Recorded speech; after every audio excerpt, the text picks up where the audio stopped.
Hello again, true crime fans. We've got another mysterious case to explore. The case of Lynn Hernan. In Wisconsin, USA, there is a small town with a population of around 15,000, located near Milwaukee. On October 3, 2018, the tranquility of this town was shattered when Jesse Kerchevsky, the caregiver for Lynn Hernan, called 911. Jesse reported finding 62-year-old Lynn. There was no sign of life in her apartment, sitting in a reclined position amid a mess of scattered medications. Jesse informed the dispatcher that Lynn had been experiencing severe stomach pains for several months, which had been worsening over time. This pain may have led Lynn to take a lethal dose of medications.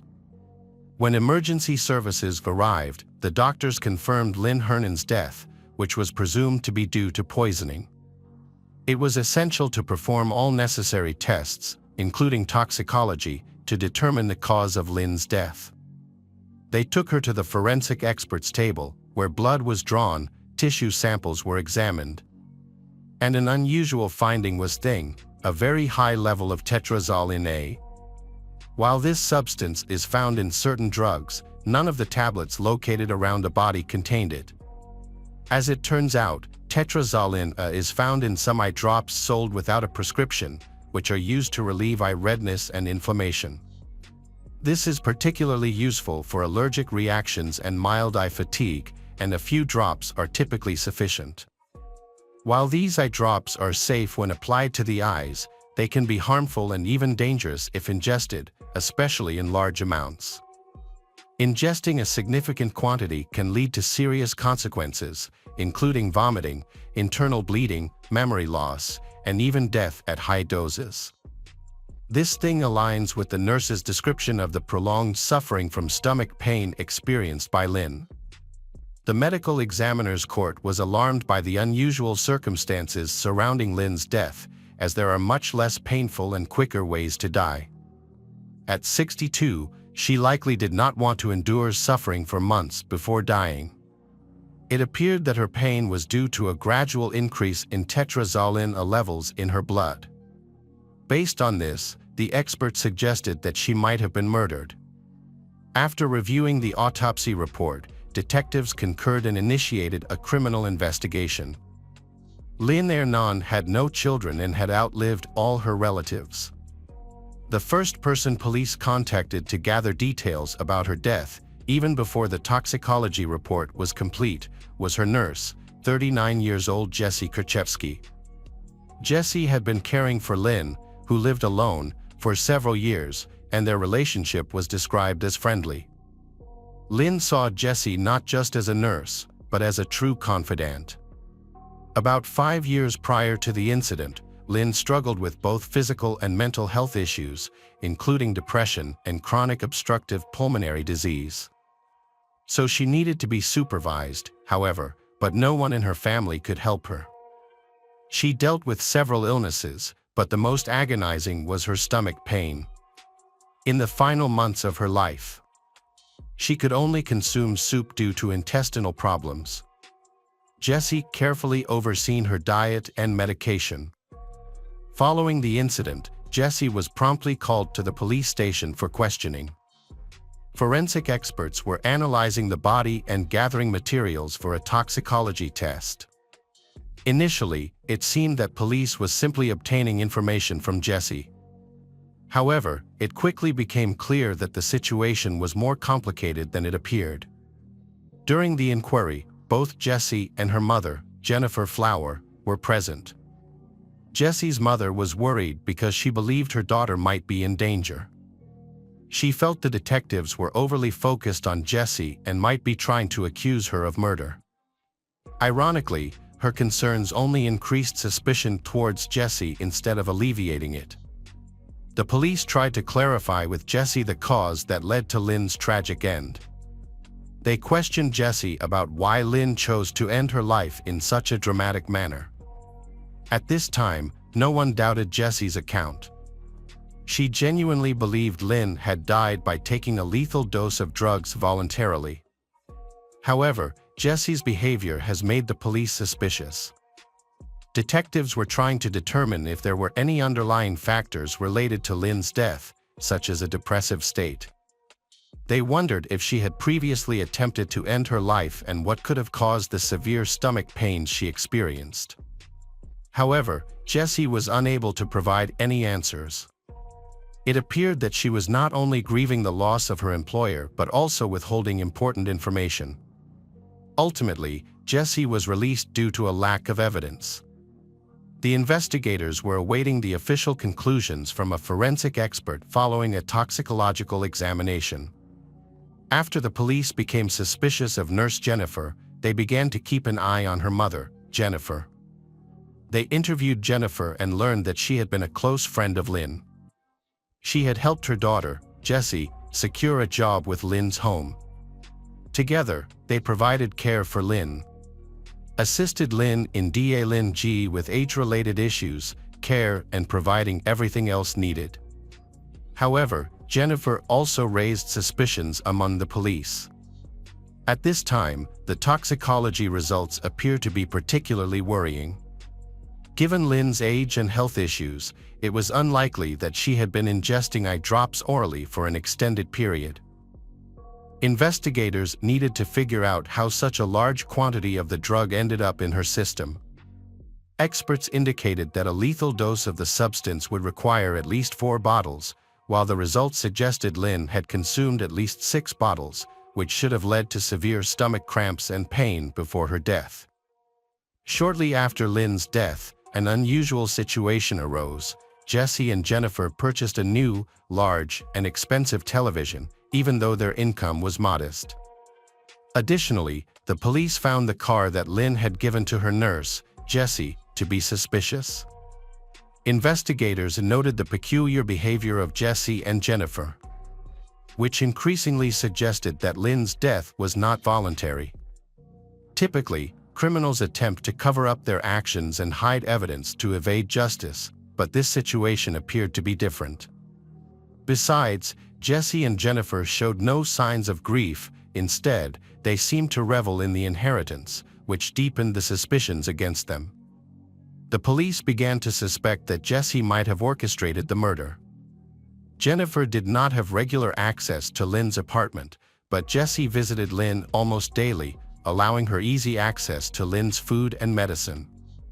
Jessie insisted that she truly loved Lynn and wanted to help Lynn. The two had become like family. However, the detectives suspected that Lynn had made a serious mistake by allowing someone who could potentially harm her into her life. The suspects, Jessie and Jennifer, stayed attentive to the investigation, frequently calling the police station to check on the case's progress. The detectives realized that Jessie and Jennifer weren't genuinely concerned about what had happened. Rather, they were worried about being found out. Their behavior indicated they were closely monitoring the investigation. More evidence of Jessie and Jennifer's involvement and a thorough investigation were necessary to ensure justice. Jessie and her mother noticed that the police had taken a greater interest in their activities. During each visit to the station, Jessie felt compelled to defend herself. She said had a close relationship with Lynn and they treated each other like family. Jessie argued that any suspicions against her were baseless, insisting it was just a coincidence that she was a nurse and always in close contact with Lynn. Being a nurse did not make her a killer, but the detectives relied on more than just assumptions. Initially, Jessie did not mention on the increased levels of tetrazzolina found in Lynn's blood. However, when she was cornered, she revealed that Lynn frequently used these eye drops and might have applied them without realizing it. Jessie attributed this to Lynn's cognitive issues, which sometimes caused her to lose control over her actions. However, the police quickly identified a key witness named Andrew Pooh. Although he was not related to Lynn, he described their relationship as close and friendly. Lynn had lived with Andrew's family, and he saw Lynn as his grandmother, she even helping him financially during his college years. Since she had no children, Lynn wanted to leave Andrew an inheritance, but he declined to avoid any suspicion of wanting money. Despite his refusal, Lynn insisted on naming him as her heir since she had no other beneficiaries. However, they never had the chance to finalize this arrangement. According to Andrew, Lynn had proposed leaving him an inheritance between $10,000 and $50,000. He frequently visited Lynn and knew Jessie, her nurse. Andrew suspects that Lynn's death may have been related to Jessie's fear of losing her inheritance, especially since she knew that Lynn intended to leave her fortune to Andrew. After Lynn passed away, Jessie unexpectedly inherited all of Lynn's property, which raised suspicions. Andrew approached Jessie hoping to receive part of the inheritance, but she claimed that Lynn had many debts and hadn't paid her bills for a long time. As a result, Jessie said most of the inheritance would go towards settling those debts. This led Andrew decided to consult lawyers to verify this information. After that, Jessie got in touch and arranged to meet with Andrew. She gave him documents that she proved Lynn's debt had been repaid. After settling all debts, Jessie said she had only $26,000 left and offered to share it with Andrew. However, when the police investigated, they discovered that these documents were fake, created using a computer program. It turned out Jessie hadn't paid anyone. This discovery led investigators to take a closer look at Lynn's financial situation. They quickly learned that during her time as a nurse, Jessie had conducted suspicious transactions involving Lynn's finances. She applied for a loan to the bank, the application was approved, and as a result the loan was disbursed. Even though the loans were in Lynn's name, Jessie was the one who actually used the funds. Ultimately, it was revealed that over the years, she had taken out about $300 in loans, of which only $88 was left by the time of the police investigation. In response to the financial claims made by the police officers, Jessie maintained that she acted at Lynn's request. She stated that Lynn provided the necessary documents for the loans and frequently asked her to purchase eye drops. Jessie mentioned that she had 4 bottles on hand, which Lynn had given her, and noted that she saw Lynn using the product correctly. She insisted that she did not supervise this process. However, police were skeptical of her account. At the crime scene, there were no eye drop bottles found near the body. Instead, pills were littered around, and no traces of those pills were found in Lynn's body. Lynn was said to have kept her bottle of eye drops on her nightstand, but a thorough search of the apartment revealed they were missing. The situation became increasingly complicated, suggesting that someone had staged the scene. It appeared that it had been discarded to hide evidence. The forensic expert believed that Lynn had been ingesting the eye drops for an extended period, leading to poisoning, severe pain, and ultimately death. It seemed unlikely that Lynn could have used such a large quantity on her own. This indicates that someone has poisoned her. Jessie, who spent the most time with Lynn and managed her diet and medications, emerged as the primary suspect. Suspicious thing, the detectives did not contact Jessie or summon her for questioning. Instead, she frequently visited the police station to ask about the investigation's progress. Jessie maintained that she had no motive to harm Lynn and denied any involvement in financial fraud. However, the circumstances surrounding the drugs continued to trouble the investigators, who began to apply pressure on Jessie. She shared bizarre stories about how Lynn supposedly enjoyed mixing vodka with eye drops, claiming this gave Lynn extra enjoyment from the drink. Jessie insisted she was unaware that regular eye drops could be dangerous and viewed it as just one of Lynn's eccentric habits. Jessie stated that on that fateful morning, she brought 4 additional bottles of eye drops to the Lynn's apartment and claimed that Lynn even mixed them into her water. This situation continued for about 6 months until a tragic conclusion, making the story increasingly bizarre. Despite the circumstantial evidence gathered by investigators, detectives believed Jessie was fabricating excuses. Ultimately, they decided to arrest Jessie on suspicion of premeditated murder. Evidence from the crime scene, including Jessie's cell phone, was sent for analysis, which provided the police with more information. They discovered that Jessie was in regular contact with her boyfriend, Scott Craig. The conversations between Jessie and Scott particularly caught the attention of police. It became evident that Jessie's assertion of being unaware of the dangers of ingesting eye drops was untrue. She had been researching this information online for some time. By the time she started caring for Lynn, she was already knowledgeable about products containing the harmful substance, suggesting she had intentionally chosen medications that contained it in high amounts. Jessie first considered using eye drops as a way to poison Lynn because they could be easily purchased without a prescription. All she needed to do was persuade Lynn to take them orally or secretly mix them into Lynn's food or drink. Due to Lynn's cognitive difficulty, so this seemed simple. From Jessie and Scott's conversations, it seemed he was unaware that Jessie was attempting to poison Lynn. However, a few months before the incident, a conversation revealed that Jessie had mentioned Lynn's serious illness, including episodes of vomiting blood, which led to Lynn being hospitalized. Doctors later reported that she had been poisoned. The investigation showed that Jessie must have known the consequences of her actions. The police looked into Scott's potential involvement and brought him in for questioning. He denied any knowledge of the poisoning plan but claimed that Jessie had informed him about Lynn's previous poisonings. Scott viewed Jessie as a pathological liar, and their relationship was close to ending. He thought Jessie fabricated the poisoning story to gain his sympathy and reconcile with him. During another conversation in September, Jessie claimed Lynn was hospitalized and on medication, stating that Lynn is in intensive care and is on life support machines. In reality, Lynn had already passed away.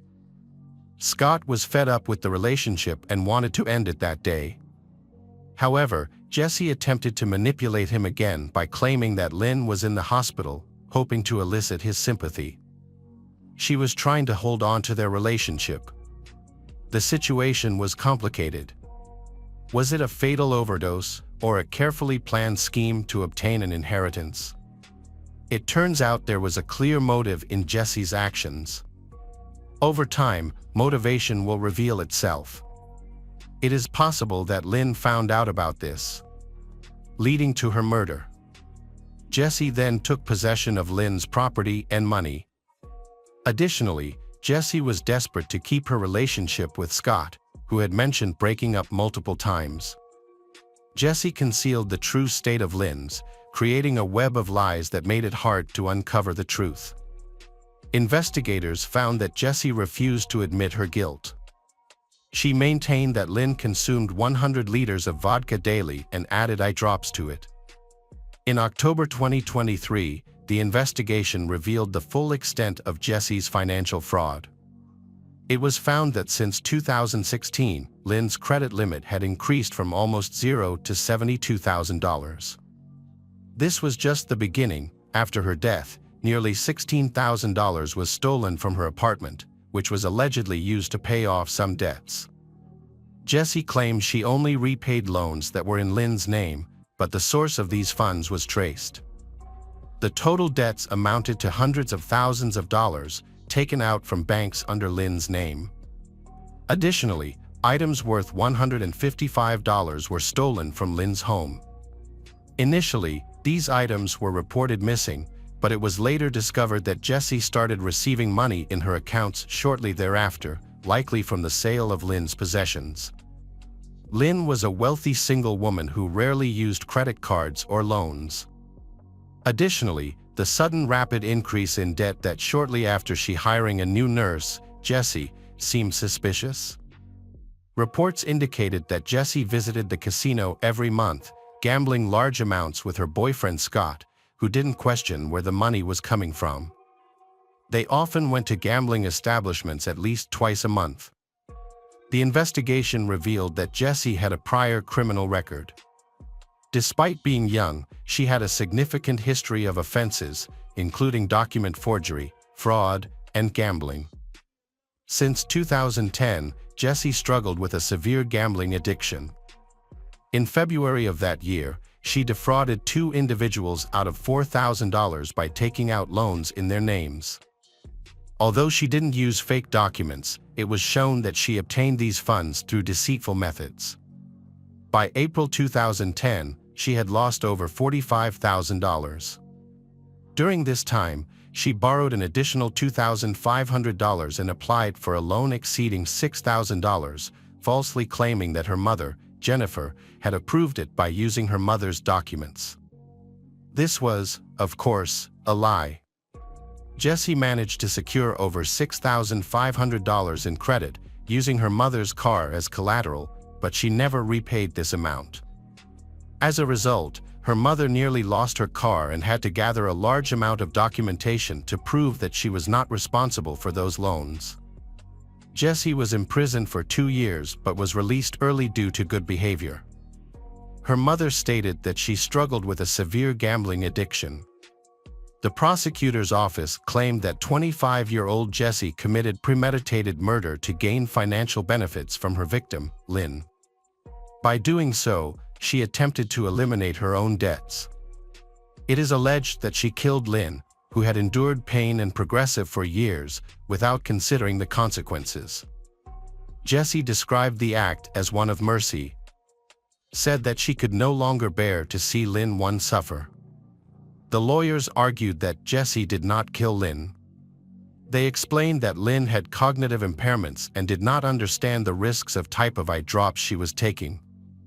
They stated that Lynn believed that drinking vodka mixed with eye drops would help her sleep better, leading her to use the drops without realizing the danger. According to the prosecution, on the day of the murder, Jessie provided Lynn with water that contained the contents of 6 eye drop bottles. However, the lethal dose was only 1 bottle.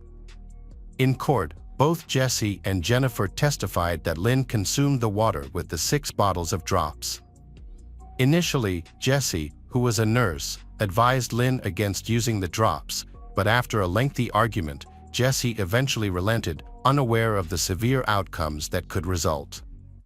Afterward, Jessie left for a few hours on business, not knowing how much of the substance Lynn had actually consumed or how it would affect her. Especially since Lynn had previously been hospitalized for poisoning from the drops. Lynn was aware of the dangers associated with eye drops, which made the idea of her accidental poisoning implausible. Jessie also knew about the harmful effects of these substances, and a key point against her was that no bottles of the eye drops were found near Lynn's body. It was evident that someone assisted Lynn in taking the medicine. The trial was intense and emotional, with the judge actively engaging in discussions. On November 14, 2023, the jury convicted Jessie of first-degree murder, theft, and concealment of evidence. Upon hearing the verdict, Jessie broke down in tears. She was sentenced to life in prison but could be eligible for parole after 40 years. Hi everyone, thanks for returning. Let's unravel another perplexing mystery. The case of Annie Tayan.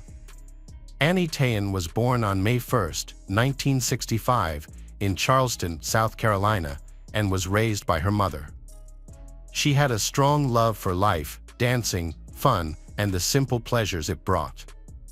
Annie dreamed of having a family and considered motherhood her greatest goal. She began this journey very early, giving birth to her first son, Jemia, at the age of 18, followed by her second son, Sean, just a year later. By the age of 20, she welcomed her third child, a daughter named Shane. Unfortunately, shortly after Shane was born, the children's father left Annie, became uninvolved in their lives, and abandoned the family. Annie faced the hardships of raising 3 young children in a rented apartment in Maine. In 1987, when her youngest daughter Shane was only 6 months old, Annie, 22, met Michael Palin, 32, a Navy officer stationed on the aircraft carrier Bramby. Their meeting took place in Portland, Maine, where Michael's ship was docked, and he felt an immediate attraction to Annie during their waterfront encounter. Michael lived in Charleston, South Carolina, and was a respected member of the Navy, known for his work as a computer systems operator. He was actively involved in military operations and had received several awards. Annie was fascinated by Michael's naval career and quickly fell in love with him, telling a friend that she had found a man she felt was truly worthy of her love. After dating for a few months, Annie and Michael decided to move in together, creating a family with 2 sons and a daughter. Unfortunately, their life together took a tragic turn when a fire broke out in their apartment. Annie was away at the time, leaving Michael with the children. Michael, along with Jemia and Sean, were able to escape, but Shane, who was too young to walk, was left behind. When Annie returned, she tried to enter the burning apartment to save Shane, but the neighbors prevented her. The loss of Shane in the fire had a profound effect on Annie. After the devastating fire, Annie and her sons moved to her mother's house in Portland. Meanwhile, Michael focused on his work and decided to stay in the barracks. A few months after the move, a disturbing event occurred near Annie's mother's house. A shed in the backyard was set on fire. The police quickly traced the source of the fire and found a lighter engraved with the name Bramby, the ship on which Michael served. This discovery made Michael the prime suspect in the arson case. However, despite the incriminating evidence, the police were unable to link him to the crime due to insufficient evidence. After the second fire, Maine child welfare authorities discovered that Annie's sons were living in unsafe conditions with her. As a result, they made the decision to remove Jemia and Sean from her custody and place them in the care of the Department of Social Services. This decision devastated Annie, who tried her best to regain custody of her children. But she was unsuccessful and lost custody of her sons. When Michael's ship returned to Charleston, South Carolina, he settled into a rental apartment and reunited with Annie. Despite their complicated past, Annie decided to move in with him in Goose Creek, a suburb of Charleston. However, while there, Annie discovered a photo of Michael wearing a wedding ring, revealing that he was married. When confronted, Michael confessed to Annie that he had been married but was now divorced. He explained that his ex-wife, Dawn Breeze, and their 3 children lived with his mother in Savannah, Georgia. Although Michael assured Annie that he was no longer in a relationship with Dawn, Annie was deeply troubled by this revelation. She considered leaving him but ultimately chose to stay, seeing Michael as a partner with whom to start a family. However, their living situation became negative. Michael became increasingly hostile and disrespectful to Annie. As she considered moving back to her mother's home, she discovered she was pregnant. This unexpected news kept her from leaving and brought her joy as she anticipated the birth of another child. In October 1989, Annie gave birth to her 4th daughter, Jade. Although she knew Jade could never replace her lost daughter, she felt that Jade filled an important void in her heart. In the month after Jade was born, Michael's treatment of Annie worsened. He began publicly insulting and humiliating her. Annie confided to a friend that she feared that if she tried to leave, Michael would relentlessly pursue her. His controlling behavior increased. He locked Annie in their apartment. When he left for work, he would disconnect his phone and take it with him. Annie became increasingly concerned about his actions. Annie, feeling distressed, called her best friend Katie French. During the call, Annie revealed that she was planning to leave Michael. However, Michael threatened that if she left, their daughter Jade would stay with him and Annie would never see her again. Overwhelmed, Annie cried and begged Katie to come immediately to help her and Jade. Unfortunately, Katie was busy and unable to help. Instead, she sent Annie money for a bus ticket, hoping that it would help her escape and return to Portland. This urgent conversation turned out to be their last. 2 days later, on November 7, 1989, Katie tried to contact Annie but received no response. A few days later, Michael informed Katie that Annie had left on November 6, taking her belongings and heading to an unknown destination. Katie expected Annie to contact her from her new home, but after 2 weeks of no news, she grew increasingly worried. By Thanksgiving, November 24th, Annie had been out of contact for 20 days. Worried about Annie's safety, Katie tried to contact Annie's friends and acquaintances, but no one had any information about her. When Katie tried to report Annie Tayan, 24, missing to the police, she was told that she could not file a formal report because she was not a family member. As months passed without any updates on Annie, Katie finally contacted Michael's mother. Katie was shocked to learn that Annie's youngest daughter, Jade, was living with Michael's mother. The news confirmed Katie's deepest fears. She was certain that Annie would never willingly leave her daughter behind. Shortly after the disturbing events, Michael Palin moved to the naval base at Pearl Harbor in Hawaii. He did not appear to be concerned about her disappearance. Michael did not contact the police or begin a search for Annie. The official search began after Annie's mother reported her missing. Initially, the investigation focused on her husband Michael Palin, who quickly became the prime suspect. Michael explained that on the morning of November 6th, he woke up to find Annie had left, leaving their daughter with him. Michael said that the night before, Annie had mentioned that she wanted to end their relationship. Michael did not look for Annie because he thought their relationship was over and felt no need to contact her any further. He also claimed that he was unaware of Annie's disappearance. After searching the couple's rented apartment, the police found no evidence. Annie Tayan's case seemed to have stalled, with no further search for her. Questions about her current location, whether she was still alive, and the possible motives of any kidnappers remain unanswered. The only known fact is that the last person confirmed to have seen her was her partner, Michael.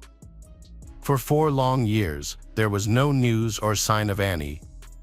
Her best friend, Katie French, was the only one actively looking for her. She worked tirelessly on the investigation and her phone bill alone cost her approximately $16,000. Katie hired a private investigator and was determined to continue the search. She contacted various organizations to gather information about Michael's background. Katie was convinced that Michael was dangerous and untrustworthy. She was terrified of him, knowing that if Michael learned of her ties to the police, it could put her in danger. In 1993, Annie's case was transferred to the Naval Criminal Investigative Service, marking a major change in the investigation.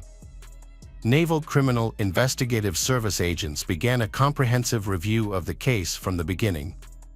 They found Michael Palin, who was staying at Pearl Harbor Naval Base in Hawaii. When Coast Guard agents attempted to speak with him about Annie's disappearance, Michael agreed to speak only if his attorney was present. He then completely stopped cooperating with the investigation and refused to provide any further assistance or information. The Coast Guard agents gathered all available information about Annie's disappearance and contacted the South Carolina Police Department. They asked the department to cross-reference their records with any unidentified bodies, noting that Annie had given birth just a month before her disappearance. South Carolina police then reported a case involving a dead woman who had also given birth a month before her death. They provided a sketch of what the woman looked like, shocking the Coast Guard agents. They believed they had found Annie Tayan. The discovery revealed a brutal murder, with her body found next to a highway in Jasper County, South Carolina, about 100 miles from her home with Michael. The crime scene photos were horrifying. Annie's face was severely crushed, and her skull was broken into 124 pieces, requiring nearly 500 hours of detailed reconstruction. Her body was found in a duffel bag that had been doused with gasoline and set on fire. The burning bag was discovered at 6 a.m. on November 7, 1989, the same time Katie French noticed Annie had stopped answering her calls. Annie was identified by comparing her dental records to those of the unidentified woman. After Annie's body was found, Michael became the prime suspect in her murder. The Coast Guard developed a detailed investigation plan, starting with a review of his financial transactions. They discovered that on the day Annie went missing, Michael had made a credit card purchase about 25 miles south of where her body was found. Additionally, his phone records showed that on the morning of November 6th, he called his mother's home in Savannah twice, once at 4:35 a.m. and again at 5:17 a.m. Based on this evidence, police believe that Michael killed Annie in their apartment, then moved her body and left it on the side of the road, where he burned it. Naval Criminal Investigative Service agents targeted Michael Palin's ex-wife, Dawn Breeze. At the time of Annie's death, Dawn was still married to Michael and lived in his mother's home in Savannah. After Annie went missing, Dawn divorced Michael and began moving around the state several times, apparently trying to avoid someone or something. Agents eventually tracked her down to Miami, Florida, in the summer of 1995, nearly 6 years after Annie Tain's murder. When they found Dawn, she was making a living through psychic activities.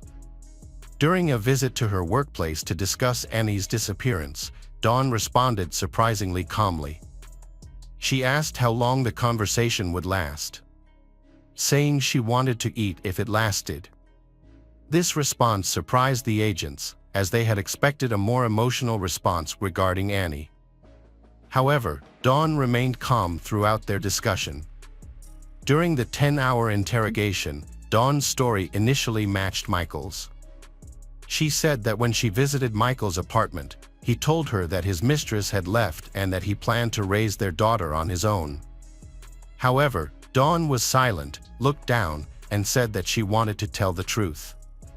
Her next speech was emotionless and tearless as she shared what she had kept secret for 6 years. Dawn revealed that Michael had called her to his Charleston apartment early one morning.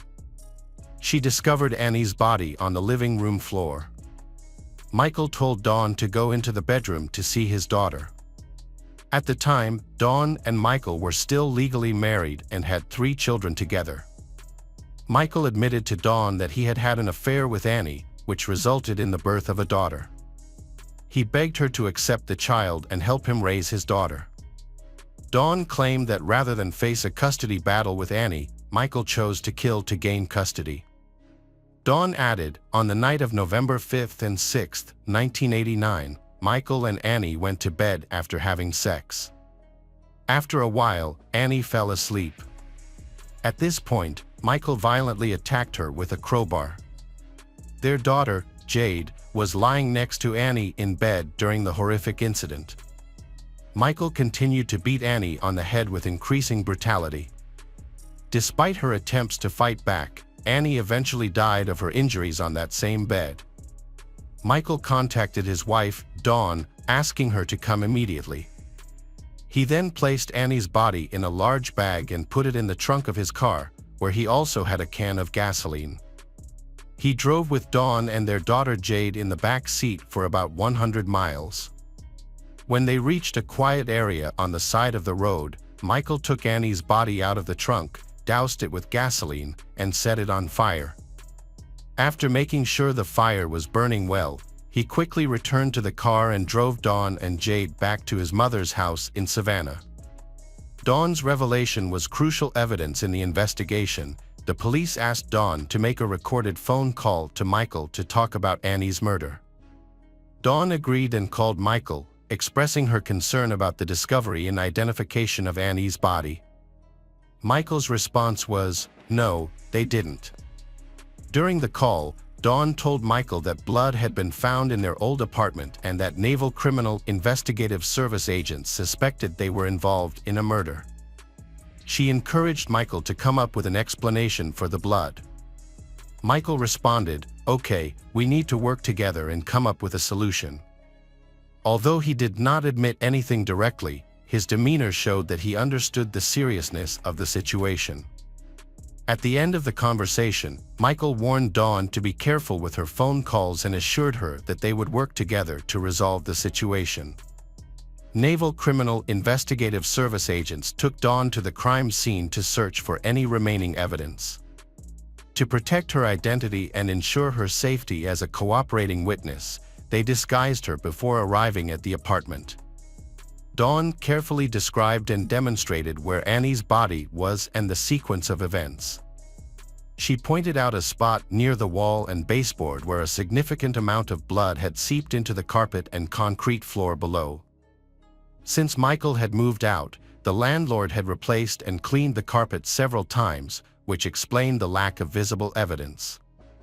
However, when the police used a special chemical on the concrete floor, a large purple stain appeared, indicating the presence of protein and confirming Dawn's account of where Annie's body had been.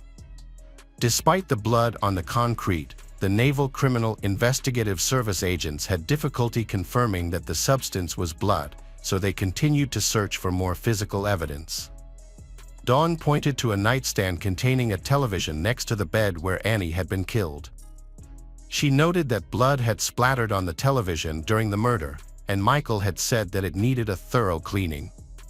He had then disposed of the television, possibly selling it rather than throwing away a working appliance, given his frugal habits. Finding the television was difficult, but the agents were determined to find it. At this point, Michael Palin realized that the Naval Criminal Investigative Service was watching him, especially after a phone call with his ex-wife, Dawn. Naval Criminal Investigative Service agents were concerned that Michael might flee, or that he might threaten witnesses, harm them. On October 11, 1995, Michael attempted to escape, but was quickly apprehended and taken into custody by police. While Michael Palin was in police custody on suspicion of murder, Naval Criminal Investigative Service agents worked tirelessly to find and interview all the residents of the apartment complex where the murders took place in November 1989. Their efforts were rewarded when they spoke with a neighbor who said he had purchased a television from Michael. Amazingly, the television was still working and in the neighbor's home. The police quickly confiscated the television and sent it to the FBI lab for forensic analysis. This investigation led to a crucial discovery. Analysis found 11 blood stains inside the speaker. These blood samples were later compared to Annie's DNA, providing crucial evidence in the murder case. At this point in the case, Michael's attorney announced that he was willing to plead guilty, but only if the death penalty was removed from consideration. The prosecutor was not pleased with this development, but military law required such a plea bargain to be negotiated at trial. Michael admitted his guilt, recounting the details of his crimes objectively, his account showing no signs of remorse or empathy. As a result, he was convicted and sentenced to life in prison, with the possibility of parole after 30 years. He was also dishonorably discharged from the Navy. Dawn Breeze, who knew about her husband's crimes and remained silent for more than 6 years, escaped legal consequences thanks to her crucial confession to the Naval Criminal Investigative Service, which greatly aided the investigation. Annie's children now know the truth about their mother's tragic fate and understand that she did not abandon them. Hey detectives, welcome back. We've got another mysterious case to explore. The case of Rowena Irani. Rowena Irani was born on February 18, 1994, in Karachi, Pakistan, to parents Tarun and Bam Irani. In 2004, when Rowena was 10 years old, her family moved to Wichita, Kansas, in search of better opportunities. The goal was to provide Rowena and her older brother, Rashid, with a brighter future in America. However, the 9.11 tragedy 3 years earlier had created a climate of prejudice that affected the Irani family, making it difficult for Rowena and Rashid to form friendships due to the hostility they faced. Despite the initial difficulties, Rowena and Rashid eventually settled in and expanded their social circle. Rowena joined her high school's ROTC program and drill team, which helped her develop skills, even though she didn't plan to pursue a military career. After a tough start, Rowena blossomed into a strong-willed, friendly, and caring individual. Rowena graduated from Wichita Heights High School in 2012 and enrolled at Wichita State University, choosing to live at home while pursuing a degree in psychology. Her goal was to earn a master's degree and become a counselor for teenagers. Rowena's mother was extremely proud of her dedication to her studies. From the start, the Irani family's sacrifices clearly had a positive impact on their children. Rowena, in particular, wanted to help others reach their full potential. She started working at the Wichita Children's Home, a place for neglected, abused, and emotionally distressed youth. Rowena formed strong bonds with the children, showing her remarkable ability to understand and support them. Rowena made the children feel welcome and cherished, creating a sense of security. Every morning, Rowena would gently wake the children, and every evening, she would bid them farewell. The children looked forward to sharing their daily experiences with her, no matter how small. Rowena also helped the children set goals and find ways to achieve them, showing her dedication to their well-being. Rowena demonstrated a strong commitment to helping troubled youth.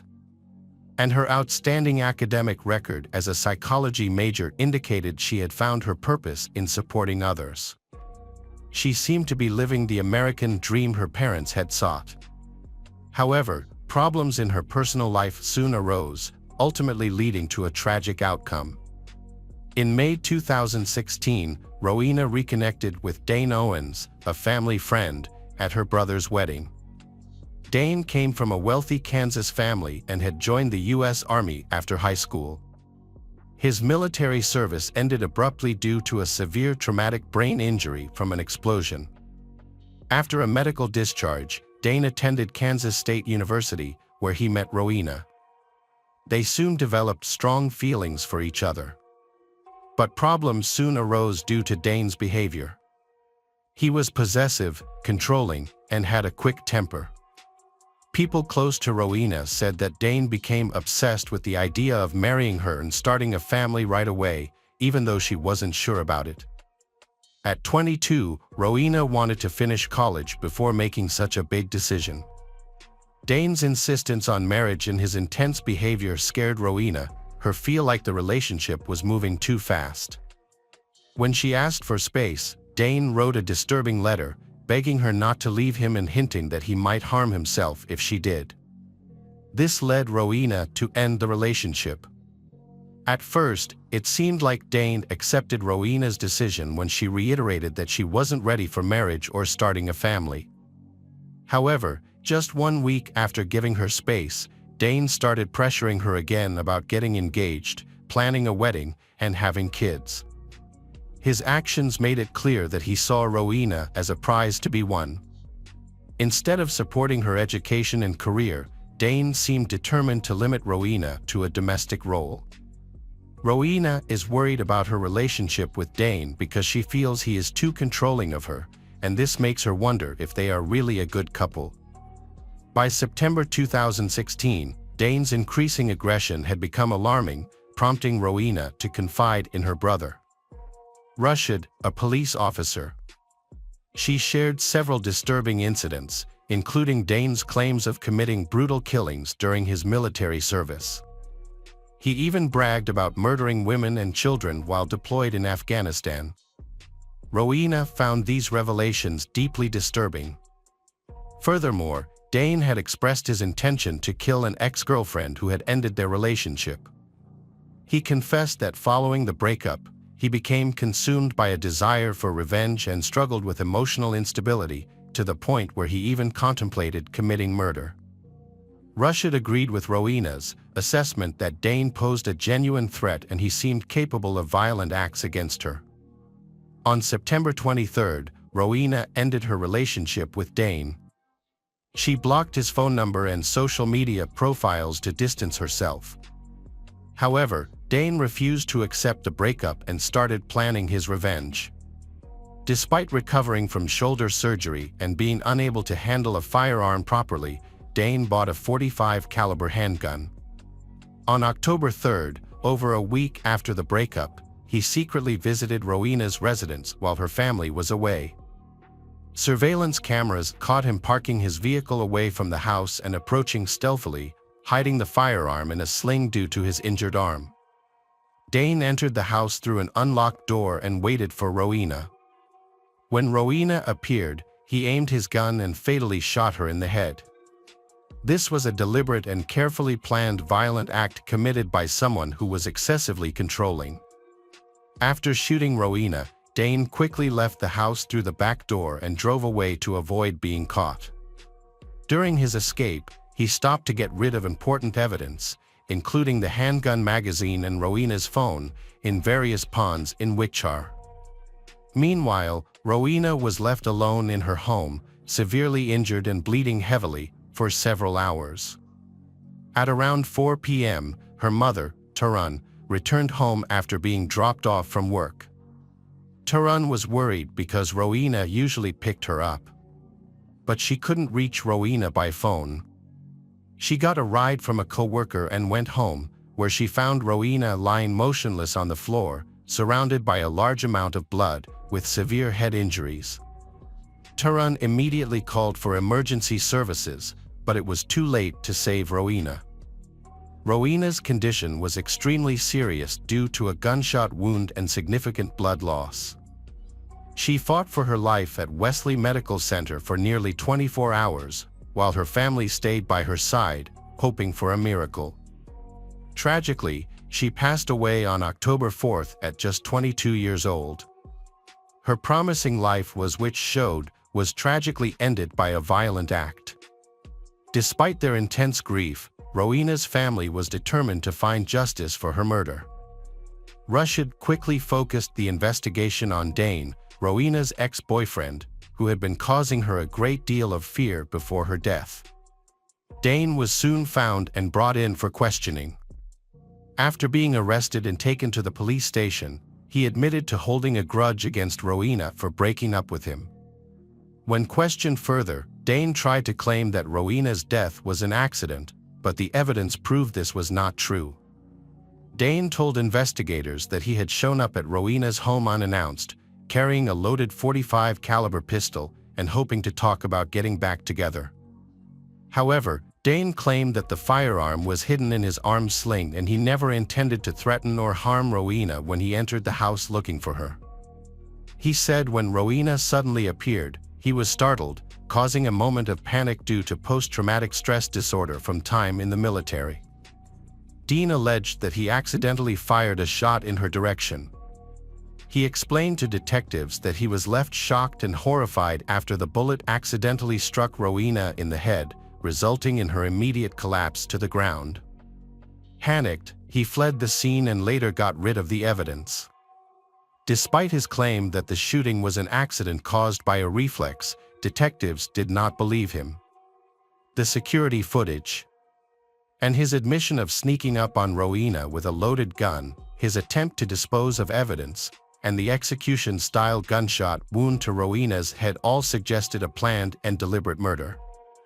In November 2018, Dane Owens stood trial for Rowena's murder after years of delays, with the case being heard by a jury. The prosecution presented case with substantial evidence, leaving no doubt about Dane's guilt. They portrayed Dane as a possessive and controlling individual who turned violent when rejected. Dane's delusional fantasies led him to end Rowena's life. After only 3 hours of deliberation, the jury found Dane guilty of first-degree murder and aggravated burglary, resulting in a life sentence in Kansas. Dane was punished for taking Rowena's life due to his wounded pride. He will not be eligible for parole for 25 years, and his chances of release are low due to the brutality of his actions. He is currently serving his sentence at the Hutchinson Correctional Facility in Hutchinson, Kansas. Rowena's life was ended by someone she once loved. It's heartbreaking to think of the terrible actions of Dane, who took Rowena's life, depriving her of a bright future at such a young age. Hi everyone, thanks for returning. Let's unravel another perplexing mystery. The case of Mackenzie Lueck. Mackenzie Lueck was born on March 8, 1996, to Diana and Gregory Leck.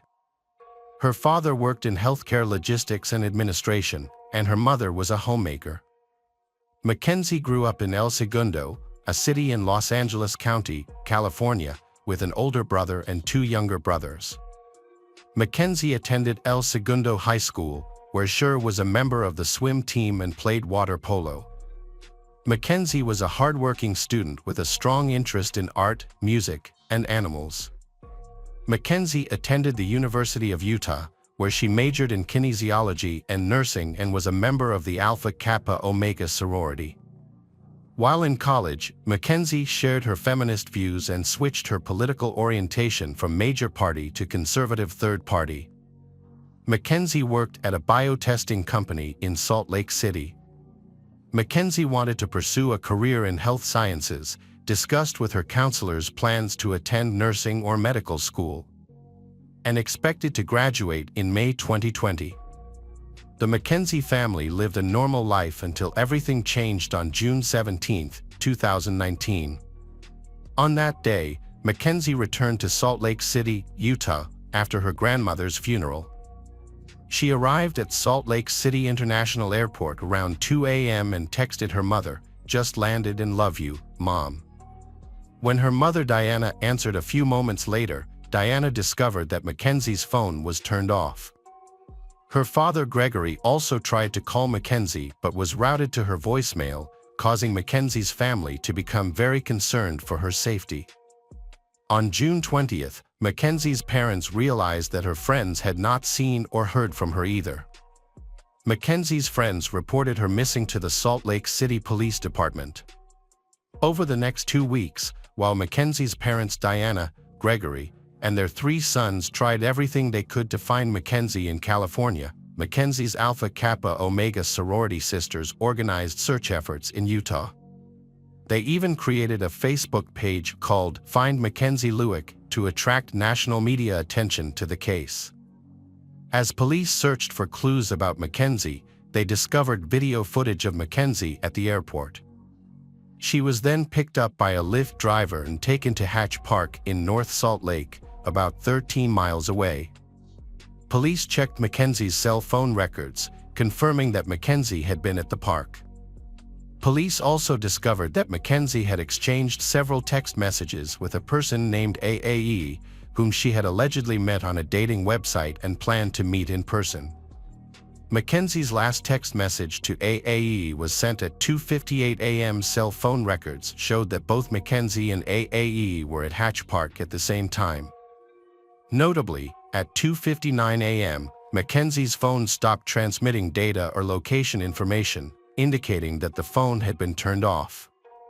Police tracked AAE's cell phone signal, which led them from the park to his home at 547 North 1000 West in a Fair Park neighborhood. Police found that AAE's cell phone was at his home at 3:07 a.m., just 7 to 8 minutes after he picked up Mackenzie from the park. Since AAE was the prime suspect in Mackenzie's disappearance, police decided to execute a search warrant at his home. During the search, police discovered a newly dug area in the backyard. Inside this area, they found burned human bones, muscle tissue, and charred personal items. In a nearby alley, police also discovered charred fabric and other items belonging to the victim. After the DNA from the bones matched the DNA profile of the items found, police identified the victim as Mackenzie.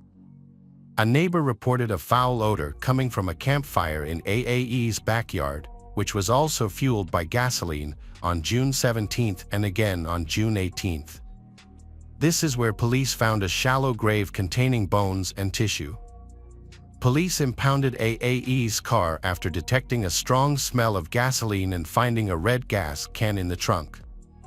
They discovered that a can of gasoline had been purchased at a local store at 9 a.m. the day Mackenzie went missing.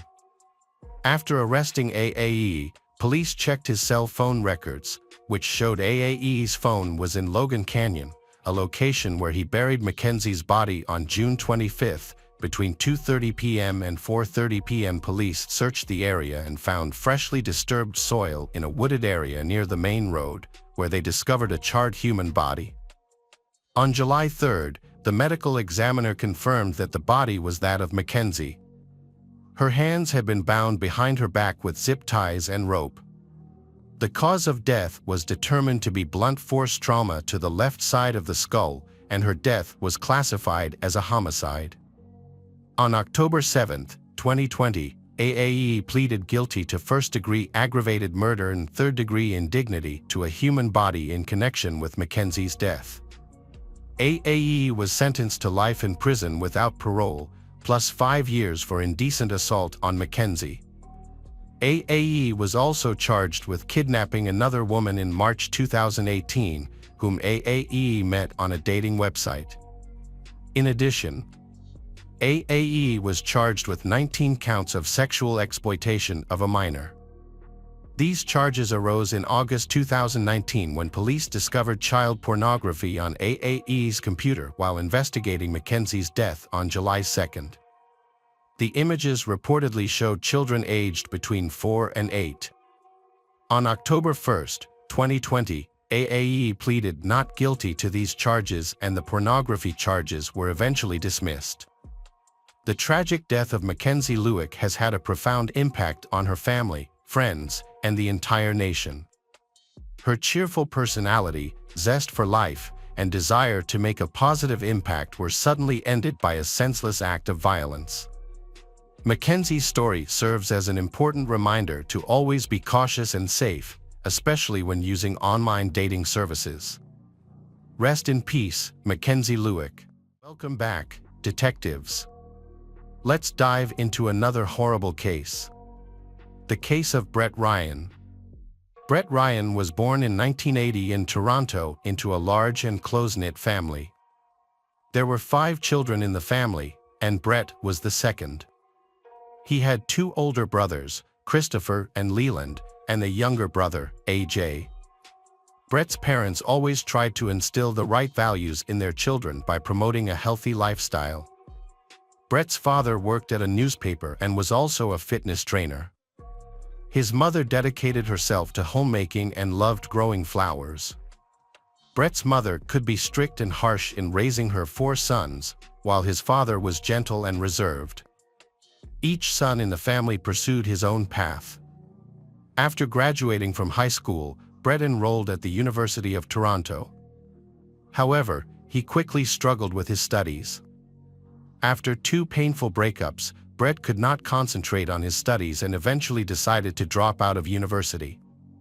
Brett felt jealous as he watched his friends and classmates build relationships, get married, and achieve success in life. Meanwhile, he felt like he was not accomplishing anything significant, which made him feel like a failure. After getting a job as a painter, he realized that this career was not suitable for him.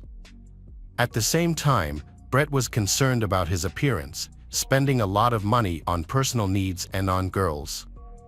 As a result, he accumulated a large debt of up to 60,000 Canadian dollars, which he had no way to repay. When creditors started demanding money, Brett fell into a deep depression. He felt like a complete failure but did not dare to confess his problems to anyone. In desperation, Brett was determined to find a way out of his difficult situation and make a large sum of money quickly. He decided to rob a bank. On October 20, 2007, he put his plan into action. He chose a bank near his home and created a disguise by covering his face with bandages, pretending to have an injured left arm, limping, and carrying a stack of papers.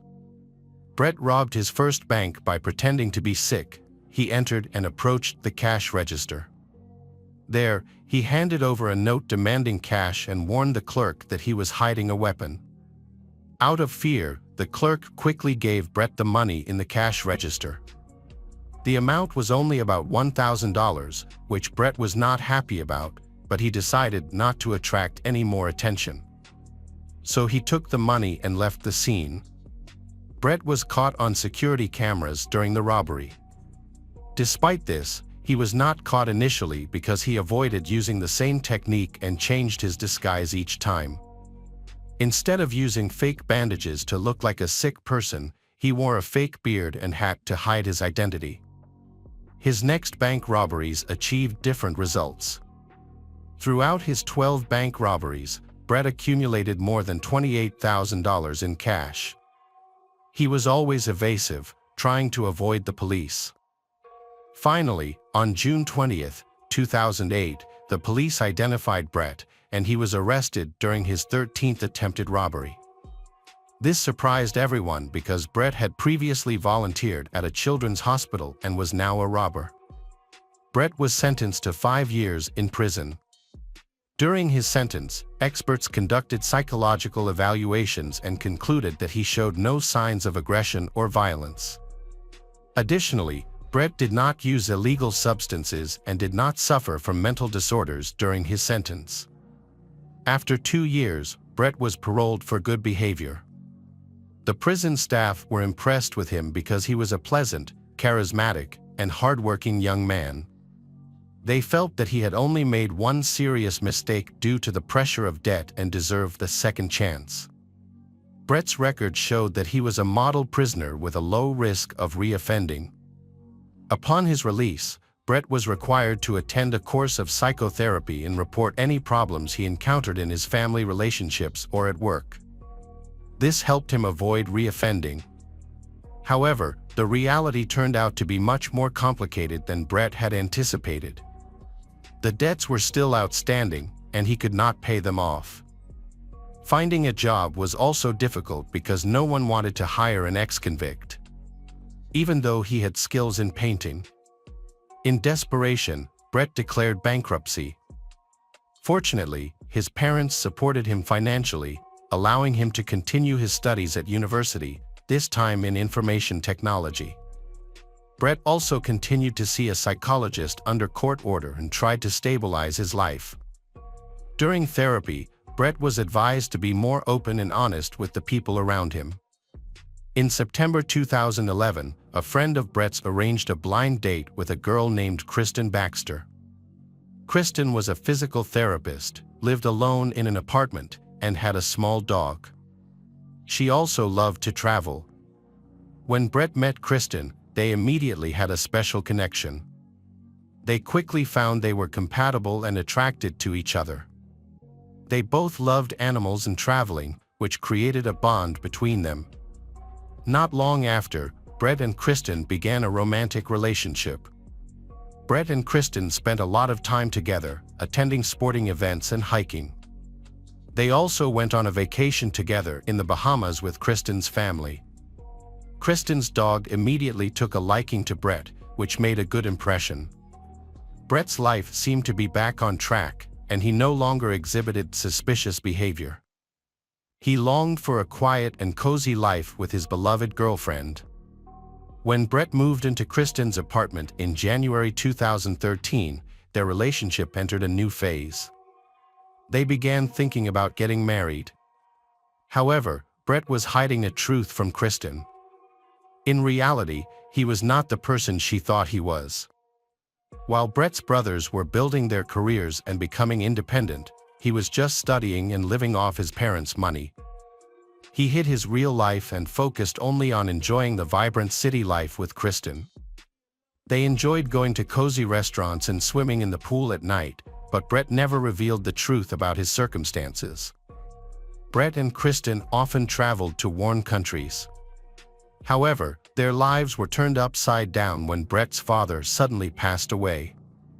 Brett moved in with his mother to help with the funeral arrangements and support her during this difficult time.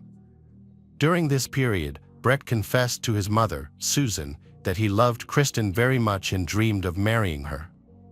However, he did not have enough money to buy a decent engagement ring, so he hesitated to propose.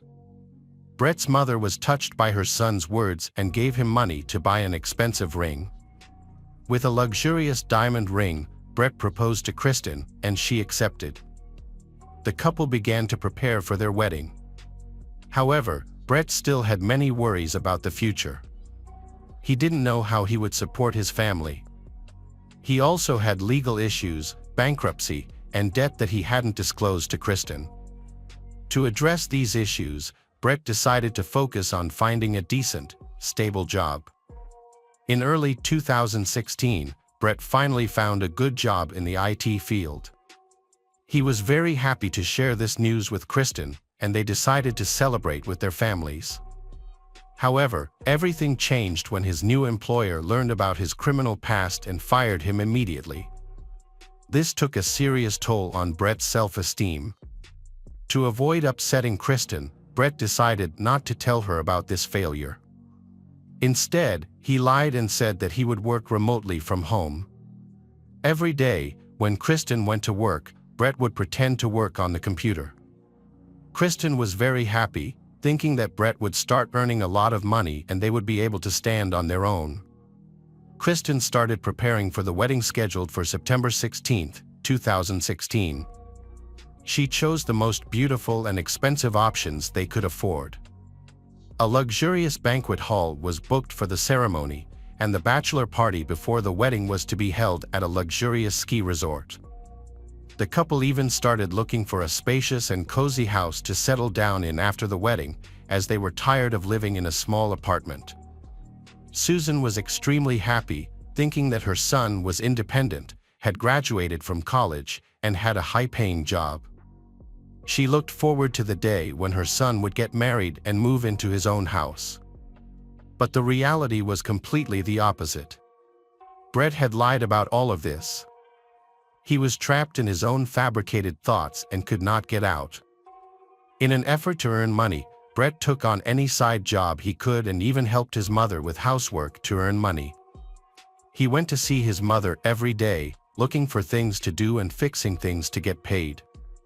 Susan became suspicious when she saw her son hanging around the house all day, constantly doing this and that instead of going to work. If Brett made as much money as he claimed, why did he need these odd jobs? Susan began to ask her son difficult questions, which Brett initially tried to avoid. But then he remembered his therapist's advice about the importance of honesty, and finally dared to confess his troubles to his mother. He begged his mother for significant financial support, promising to continue looking for work. However, his mother was extremely disappointed and angry when she learned the truth. She refused to give him any money and threatened to tell Kristen everything. Brett was extremely angry at his mother's harsh words, and he feared that Kristen would leave him if she found out the truth. Brett was desperate because he didn't want to lose his girlfriend and have to move back in with his mother. He feared that if that happened, he would feel like a loser for the rest of his life. So he decided to carry out a strange plan. Unable to legally purchase a gun due to his criminal record, Brett chose to purchase a crossbow to avoid attracting unnecessary attention. He purchased the old crossbow with cash. The next day, Brett returned to his mother's house under the pretext of helping with home repairs to earn money. However, he had other intentions. On August 25, 2016, his mother, Kristen, woke up early as usual and went to work. Meanwhile, Brett stayed home and pretended to work. In reality, he was preparing for another act. To avoid suspicion, Brett created a keystroke automaton on his computer to give the impression that he was working. He also set up an automatic email function to send at a specific time to create an alibi. Next, Brett gathered all the necessary items for his disguise into a gym bag, including clothes and a wig. To avoid being caught on surveillance cameras, he sneaked out of the house through the fire escape and went to Susan's house incognito, wearing clothes and a wig so that no one would recognize him. However, when he reached the door, he took off all his disguises and went inside. Once inside, Brett tried to convince his mother to give him money. But Susan continued to refuse. A fierce argument broke out between them, with Susan demanding that Brett confess his lie to Kristen. Otherwise, she would expose him herself.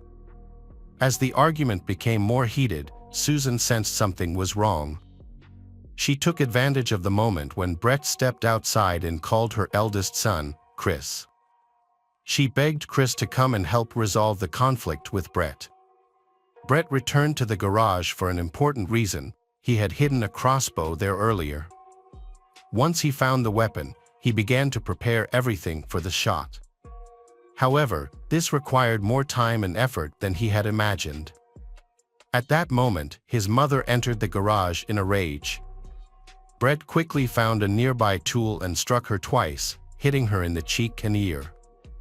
She screamed in pain and shock at the sight of her own son attacking her. A fight broke out between them. During the scuffle, both fell to the floor and rolled around, knocking over everything in their path.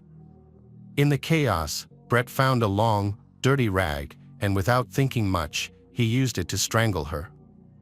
Only after carrying out this act did Brett realize that things had gone terribly wrong. His original murder plan had turned into a nightmare. He remembered that his brother Chris, who had been called by their mother, was about to arrive at the garage. Brett decided to remove his brother from the list of potential witnesses. He jumped up, grabbed the crossbow, and started preparing. A plan to kill Chris formed in Brett's mind. After preparing everything for the new crime, Brett hid in the garage, waiting for Chris. Soon, Chris entered the garage to find their mother, not knowing that he was in danger. Brett quietly approached Chris from behind and shot him in the back of the head. Chris fell immediately. Brett dragged his body close to their mother's and covered it with a tarp. Brett quickly changed his clothes and prepared to run away. However, he did not expect that his younger brother, AJ, was visiting and appeared at the door. For Brett, this was a disastrous situation. Brett began to consider his next move: run away after changing his clothes or stay and kill AJ. He feared that when his brother discovered the bodies, AJ would immediately call the police and he would be arrested. This fear drove Brett to commit another murder. After finding AJ, Brett followed him. Brett approached AJ with the intention of shooting him in the back of the head, just as he had done to Chris. However, this time things did not go as planned. AJ sensed danger and noticed that Brett was carrying a weapon. A scuffle broke out between the two brothers. During the fight, Brett attempted to injure AJ by shooting him in the neck with the crossbow. AJ screamed in pain and fled. He ran out of the house, leaving a trail of blood in the sand, and eventually collapsed from exhaustion in the driveway. It was then that Brett learned that there was another brother sleeping in the house, Leland, 39. He was awakened by AJ's terrified screams. Leland looked out the window and saw his brother covered in blood on the road. Panicked, he rushed to the phone to call 911 but couldn't make it. At that moment, Brett rushed at him in a frenzy. Leland and Brett started a fierce fight, spreading throughout the house and turning it into a bloody mess. Taking advantage of Brett's distraction, Leland sneaked out without being detected. He crawled to the neighbor's house and passed out right in front of it. The kind neighbors immediately called the police. Meanwhile, Brett angrily ran back to the yard and saw AJ, injured, trying to crawl away. Obsessed with the desire to kill his brother, Brett chased after AJ before the neighbors discovered him. However, while chasing AJ, Brett was surprised to find that Leland had told the neighbors everything. From that moment on, Brett had no chance to save himself. The police were about to arrive at the crime scene and put an end to his bloody journey. Brett's murder plan had failed. In desperation, Brett decided to surrender and returned to the house. There, he sat on the porch, holding a bottle of water, and waited for the police to arrive. When the police and ambulance arrived, paramedics confirmed that their mother and Chris had passed away. AJ still had signs of life, but his condition was critical. However, on the way to the hospital, AJ passed away due to his injuries. Leland, despite his serious injuries, survived. He was taken to the hospital for treatment and medical attention and gradually began to recover. Meanwhile, Brett was arrested at the scene of the crime and faced serious charges of first-degree murder and attempted murder of his brother. The news left Kristen reeling, especially since their wedding was only 3 weeks away. Kristen was devastated when she learned the truth about her lover. Brett's criminal past, including a robbery conviction, financial hardship, unemployment, and the horrific murder of his family, left her in disbelief. She wondered how she could have lived with this man all this time without knowing the truth. Kristen immediately called off the wedding and returned to her apartment. There, she discovered a strange device that Brett had made to create an alibi. Mistaking it for an explosive device, she panicked and called the police. The police quickly arrived at the scene, evacuated the residents of the building, and began to carefully examine the mysterious device. After a short time, they discovered that the device was just a clever invention of Brett's. Although initially concerned about the danger, the police later realized that the device was harmless. However, they were impressed by Brett's extraordinary ingenuity and care. His intelligence and inner strength were undeniable, but unfortunately, he used them for the wrong purpose. At trial, Brett pleaded guilty and made a deal with the prosecution. He admitted that his actions constituted second-degree murder and hoped for a lighter sentence. Brett explained that he only intended to use the crossbow to scare his mother and have a serious talk with her. He wanted his mother to finally understand and support him, but things got out of hand. Brett claimed that he had no intention of hurting his brothers. They were simply in the wrong place at the wrong time. The prosecution believed that the defendant had planned to harm his mother from the beginning, not just stop at a conversation. They argued that Brett had brought the crossbow with the intention of killing Susan and should be held strictly responsible. As a result, he was convicted of first-degree murder of his mother and second-degree murder of his brother. The court handed down harsh sentences, 3 life terms with the possibility of parole after 25 years. In addition, Brett was sentenced to 10 years in prison for the attempted murder of his brother Leland. All sentences were to run concurrently, meaning he could only apply for early release after a quarter of a century. Brett's only surviving brother, Leland, received the sentence with relief. Despite the pain and bitterness of the loss, Leland truly respected Brett's remorse. In Leland's mind, his brother was not a bad person at heart but had lost his way in life. Brett had taken the path of deceit and was eventually mired in the quagmire of his own lies. He could no longer get out, which led to a terrible tragedy. Brett Ryan's terrifying story serves as a warning to us all. It demonstrates that small lies and the concealment of truth can lead to dire consequences. When we continue to lie, the lies grow and accumulate, becoming unmanageable. As a result, not only is the liar's life ruined, but so are the lives of their loved ones. Brett Ryan had the opportunity to change after his first prison sentence. He had the support of his girlfriend and a loving family, and he could have gone to school and found a job. However, he chose to lie, leading to a disastrous outcome and ruining more than one life. Whether Brett truly admitted his mistake or just wanted a lighter sentence is not as important as the lessons he learns while serving his life sentence. Can he look back on his life, reflect on his mistakes, and strive to become a better version of himself? Only Brett knows the answer. However, his story certainly makes us reflect on our own actions.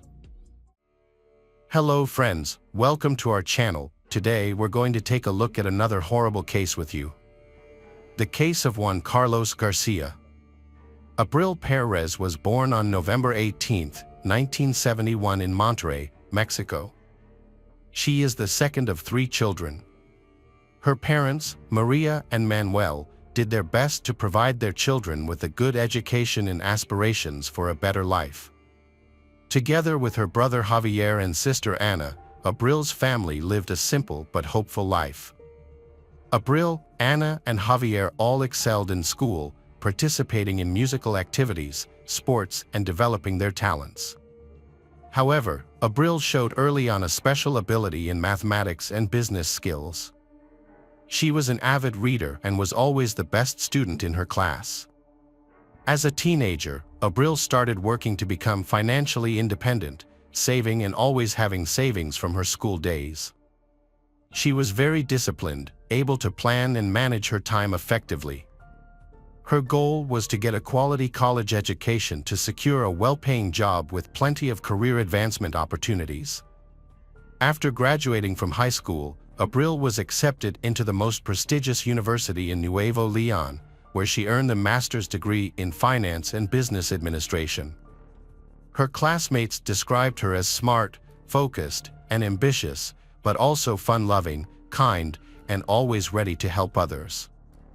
After graduating, Abril was hired into the sales department of one of the largest and fastest-growing companies in the country. A few years later, she tried her hand at digital sales, a new and rapidly growing field, and realized it was the right fit for her. She quickly rose through the ranks, becoming the company's CEO within 2 years. Abril was young, beautiful, successful, ambitious, and on her way to the life she had always dreamed of. She built a brilliant career, provided for her family, and had many plans for the future. However, her personal life remained unstable, disappointing her loved ones. Abril believed that she would find true love and live a long, happy life. In the mid-1990s, when Abril's career was going strong, she met a young man named Juan Carlos Garcia Sanchez. A little over 3 years older than Abril, he had similar career ambitions to hers, which impressed her.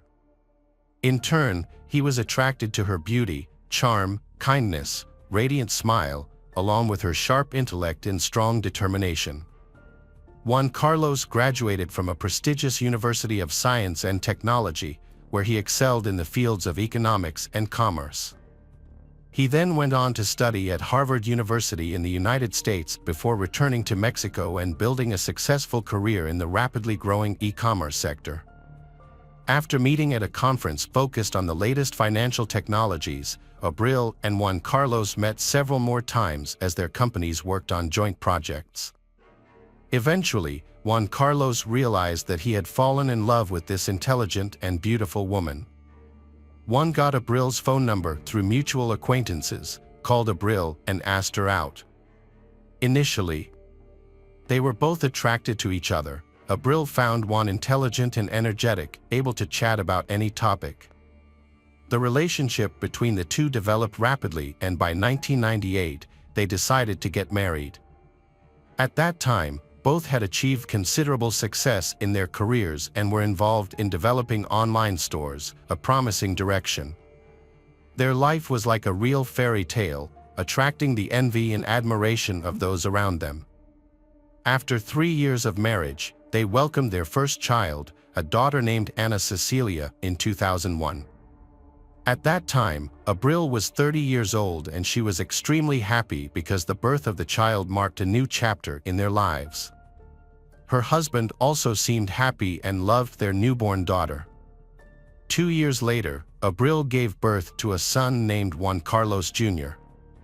And 2 years later, the family welcomed a third child, a boy named Julio Andreas. Abril is a hardworking, active young mother who hardly takes any maternity leave. She still maintains a balance between her motherly responsibilities and her thriving career. Every day, Abril cooks delicious meals, helps her children with their homework, takes them to sports and tries to be a good friend to them. Their family appears to be perfect. They are wealthy, successful, and have 3 well-behaved children. However, appearances do not always reflect reality. The problems within their family were not known for a long time, even to those closest to them. In fact, one showed his true colors in the early years of their marriage. He was hot-tempered, aggressive, and very demanding. He did not like to compromise and wanted everything exactly his way. At first, Abril thought that over time, his personality would soften. However, Juan Carlos's true personality was still there. But they still had joint projects, and their teamwork brought impressive results. However, over time, he became more angry, and the verbal arguments gradually escalated into physical violence. After the birth of their first daughter, Juan had a period of calm, trying to restrain his emotions. But this restraint did not last. Unfortunately, after the birth of his eldest son and continuing after the birth of his third child, he no longer tried to be a good father or husband. Juan Carlos often vented his anger and negative emotions on his wife, not keeping any negative emotions to himself. He insulted and belittled his wife, who was the mother of their children, and it seemed that she had to endure this suffering. He often physically abused his wife, but in order not to leave any marks on her body, he forced her to hide her injuries with clothes or makeup. All these actions were done to protect his perfect reputation and pride in being considered a good man. Abril kept silent for many years, trying not to tell her sister and mother about her terrible life. She could support herself with a well-paid job and could raise her children, giving them a good and stable life, but her husband was a rich and influential man. He could use his power and money to gain custody of the children through the courts, forcing her to stay silent and endure this abuse for a long time. Knowing the true nature of Juan Carlos, Perez could not accept that her daughter and son were left alone with someone who could do anything without control. The family situation reached a dead end by the beginning of 2010. Those who had thought this was an ideal family began to suspect that something serious was going on inside. Abril became desperate, terribly thin, suffered from insomnia, and often had bruises on his face and body that became difficult to hide and impossible to explain. Juan Carlos remained calm and confident, pretending that everything was fine in public. He continued to portray the role of a loving and caring husband, polite and affectionate to his wife, but the reality was completely different when he was at home. He became a cruel person, making it dangerous to be around him. Although Abril's loved ones asked for a divorce, Abril insisted that everything was fine and that she would resolve the issue with her husband herself. 2014 marked the peak of Sanchez's career when he became the director of a large trading company and one of the most influential people in the field. After his promotion, his family moved to Mexico City and settled in a large house in one of the capital's most beautiful neighborhoods. Their children attended a prestigious private school. Abril hoped that the move and the complete change of scenery would improve their relationship. However, the opposite happened. Juan continued to hurt and insult his wife, even in front of their children. He began to accuse her of infidelity without any basis. Whenever she tried to defend herself, he resorted to violence, claiming to find evidence of her infidelity. He monitored her phone and emails, and banned her from using social media. After that, finding no evidence, he even hired a private investigator to follow Abril and take pictures of any man who came near her. Over the next 4 years, Abril tried everything to save her marriage, although her husband's behavior became completely unbearable. She lived in a never-ending nightmare. On the surface it seemed like a happy and successful marriage. Many people were even jealous of Abril because she had a famous, influential, wealthy and, as many thought, caring husband. In 2018, the Sanchez family visited the Perez family in Monterrey to celebrate Christmas. However, Juan Carlos continued to treat his wife roughly, even in front of her parents. The incident left them extremely shocked and appalled. After witnessing this, Abril realized that she could not continue living like this and decided to divorce. She informed Juan of her intention, but he reacted with rage, choking her to the point that she almost fainted. The incident only stopped and Abril's mother entered the room and intervened. Upon returning to Mexico City, Abril decided to divorce and moved to another bedroom in the house. However, this did not protect her from her husband's violence. On the morning of January 4th, her husband entered the bedroom and attacked her with a baseball bat. Abril was lucky to escape death by slipping out of bed. She screamed, and their children ran into the room. The youngest son protected his mother while the eldest son took the baseball bat from his father. Together, they ran out of the house and to the hospital where Abril received the medical attention she needed. Doctors diagnosed Abril with a severe concussion and a deep wound above her eyebrow, which required stitches. Shortly after Abril and the children left the house, Juan Carlos contacted a lawyer and posted on social media about the conflict between him and his wife, claiming that his wife had betrayed him. Juan Carlos also claimed that his wife had taken all the money from the safe and that when he tried to stop her, she had stabbed him with a knife. As evidence, he posted a photo of a bloody knife and blood stains on the floor. However, the blood on the floor was actually Abril's, from her own room. The photo of the knife was also taken from the internet. Despite this, Juan Carlos' friends believed his story and reshared it on social media, drawing attention to the incident. While still in the hospital, Abril sued her husband for intentional injury. After being discharged from the hospital, she left the house and moved in with her sons. According to the temporary decision, she was granted sole custody of the children. Their eldest daughter, now of age and in college, sided with her mother and denounced her father's cruelty. Juan was ordered to pay alimony to his ex-wife and sons while they lived with their mother. The amount of alimony was relatively small, about $300. However, Sanchez refused to pay and faced jail time. However, given his status as an influential businessman, he believed he would not face any punishment.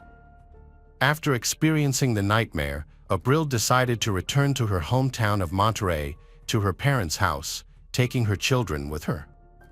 There, she filed for divorce and monitored the situation. At the same time, she began providing online support and counseling to women in similar situations. She also planned to open a center for psychological and legal support for victims of domestic violence. However, the judicial system was disappointing. It was not until September 2019, 8.5 months after the incident, that Sanchez was arrested for causing bodily harm and attempting to kill his wife. He was sent to prison, but after just over a month, he successfully appealed and was released in November of that year. The case was presided over by Judge Federo M., who surprisingly reclassified the case, leading to a new trial. During the trial, Abril's hospital photos and entries from her medical records were not presented. At the same time, the testimony of the woman and her sons was not considered sufficient grounds to detain Juan Carlos. Furthermore, Juan insisted that his ex-wife was turning the children against him. Juan was released immediately from the courtroom because Judge M considered that his actions did not pose a direct threat to the victim's life. According to the judge, if Juan had really intended to end his wife's life, he would have done so, especially since she was asleep during the attack and could not resist. Abril was shocked and frightened when she learned that her ex-husband had been released. She immediately realized that Juan had all the connections and had paid off his way out of jail, putting her and her daughter's lives at risk. She wrote a formal letter to the judge expressing her fear and concern for her life, but it did not seem to have any positive impact. After being released, Juan Carlos initiated a lawsuit for custody of the children. He demanded that she return to Mexico City to attend the hearing, and if she did not attend, the case could be decided without her, which would certainly be disadvantageous to her. She had no choice but to return to the city. Returning to Mexico City was a tragic scene that Abril could not avoid. On November 25th, Abril overcame her fears and went to Mexico City. She feared the man she had been living with, but she knew she had to face reality to protect her children. She planned to leave the city immediately after the hearing and had already bought a plane ticket back, which Juan Carlos also knew. On the day of their custody hearing, a tragic incident occurred. After the hearing, Abril, her sons, and their lawyers got into a car and headed to the airport. However, when they reached a traffic light, a motorcyclist stopped next to their vehicle and suddenly pulled out a pistol, firing 2 shots at Abril, who was sitting in the front passenger seat. He then quickly fled the scene. 1 bullet passed through and grazed the youngest son who was sitting in the back seat, but fortunately none of the children were seriously injured. Abril was taken to the nearest hospital, where doctors tried to save her life for more than 6 hours. However, due to severe injuries and loss of blood, they were unable to save her, and she passed away that evening. Abril's family immediately flew to the capital and asked the authorities to arrest the person they believed was behind the attack. However, law enforcement agencies had a different view. They said that without identifying the shooter, it would be difficult to determine his motive and the details involved. Meanwhile, Juan Carlos remains free and the police begin searching for the perpetrator, a process that could take a long time. The orphans have been placed in the care of relatives on their mother's side for the time being, while their father prepares for another legal battle to regain custody. Abril's sister wrote a social media post criticizing Juan for the incident. However, her account was blocked and later deleted. Nevertheless, Abril's family decided to continue fighting and draw public attention to the case. They stressed that the attack occurred on a day dedicated to protests against domestic violence, which made the incident even more despicable. The public outcry forced the prime suspect, Juan, to flee.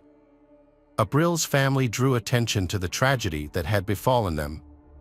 At the same time, people also began to openly discuss many cases of men trying to kill women but being unpunished and still going free.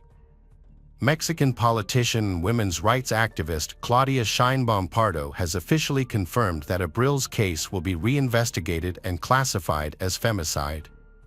Judges could face consequences if Juan Carlos's guilt is proven. Juan Carlos, a businessman who posts frequently on social media, has called for his ex-wife's perpetrators to be found and punished to the fullest extent of the law. He has stated that despite his disagreements with his ex-wife, he would never harm the mother of his children. However, his daughter, Ana Cecilia, has taken a stand against her father and left an angry comment, accusing him of cruelty and including photos of her mother in the hospital after Juan Carlos attacked her with a baseball bat. Despite the case receiving extensive media coverage, it was decided to leave Juan free while the investigation is ongoing. He has been placed under a restraining order and must report to the police weekly. However, after he failed to appear at the scheduled time, a warrant was issued for his arrest. As expected, no one could find the defendant. Juan used his money and connections to quickly leave the country and enter the United States. Mexico contacted Interpol and reported the fugitive accused of serious crimes. The next day, Juan was declared an internationally wanted man. To investigate the case, the police hired a crime scene reconstruction expert. During this time, they also tried to locate the hired criminal. The results showed that he did not act alone. Street camera footage showed two vehicles following the car of Abril, her children, and their lawyer from the courthouse. The motorcyclist committed the murder and appeared to be in constant contact with the people in the aforementioned cars to receive instructions. Investigators spent months identifying some of the people involved in the incident. Finally, on March 5, 2020, two suspects were arrested in connection with the case. Surprisingly, the participants in this case did not resist arrest. They immediately began to confess to their actions and surrendered in the hope of reducing their sentences. Through investigation, it was determined that the real mastermind was Juan Carlos. He paid a large sum of money to 7 people who directly participated in this act. The first people to be arrested were the driver of the car that participated in the chase and the motorcyclist who fired the fatal shots. The investigation also showed that, before the incident, Juan Carlos hired several experienced criminals to act as his personal bodyguards while in prison. One of these criminals was released a week before the incident, and the other was released a few days later. After being released from prison, Juan contacted his accomplices again and asked them to find trustworthy people to carry out an assassination. He promised to pay a large sum of money to each of them if they succeeded. Once all the participants were identified, Juan transferred the promised money and provided details of the route and vehicle the victim would use. However, the most difficult part of the plan was luring Juan's ex-wife to Mexico City. He resorted to threatening Abril that he would take the children if she did not appear in court. Although she complied with the court order, She had no intention of staying in the capital and planned to return to Monterrey the same day. Juan learned this information from his sources. It was not until late October 2020 that 3 people involved in the criminal conspiracy were arrested. They were initially arrested on suspicion of distributing narcotics. It was only when they were brought to the police station that it was discovered they might be involved in a serious crime. All of those arrested were members of a major drug trafficking gang headed by Maldonado, also known as Balto. He served time with Juan Carlos and protected him. Maldonado then agreed to help Juan in the murder of his ex-wife in exchange for a large reward. Maldonado was arrested in November 2020 and began to testify. According to his testimony, Juan had been looking for trustworthy people to end the life of his ex-wife, and Maldonado agreed to help. With these statements, it was clear that Juan was both a client and an organizer of the crime. The previous attack on Abril with a baseball bat was reclassified as attempted murder. The court eventually issued an arrest warrant for Juan on charges of murdering his wife. However, his whereabouts are currently unknown. By spring 2021, the remaining participants in Juan's commissioned murder were found and arrested. One of them was arrested for another crime at the time. In addition, during the extended search, the weapon used to carry out the fatal shots was found. A total of 9 people involved in this criminal group have been arrested, of whom 7 were directly involved in the pursuit and murder of Abril. Although it has been nearly 5 years since Abril's death, the main perpetrator and the person who hired him to carry out the crime, Juan Carlos Garcia Sanchez, is still at large and his whereabouts are currently unknown. The person who directly shot the mother of 3 children was sentenced to 52 years in prison. 2 other criminals who participated in the car chase and assisted the shooter were also sentenced to 50 years in prison each. The other arrested participants are still under investigation, and their fate has not been decided. Hello, crime enthusiasts, are you ready for another chilling investigation? The case of Neha Varma.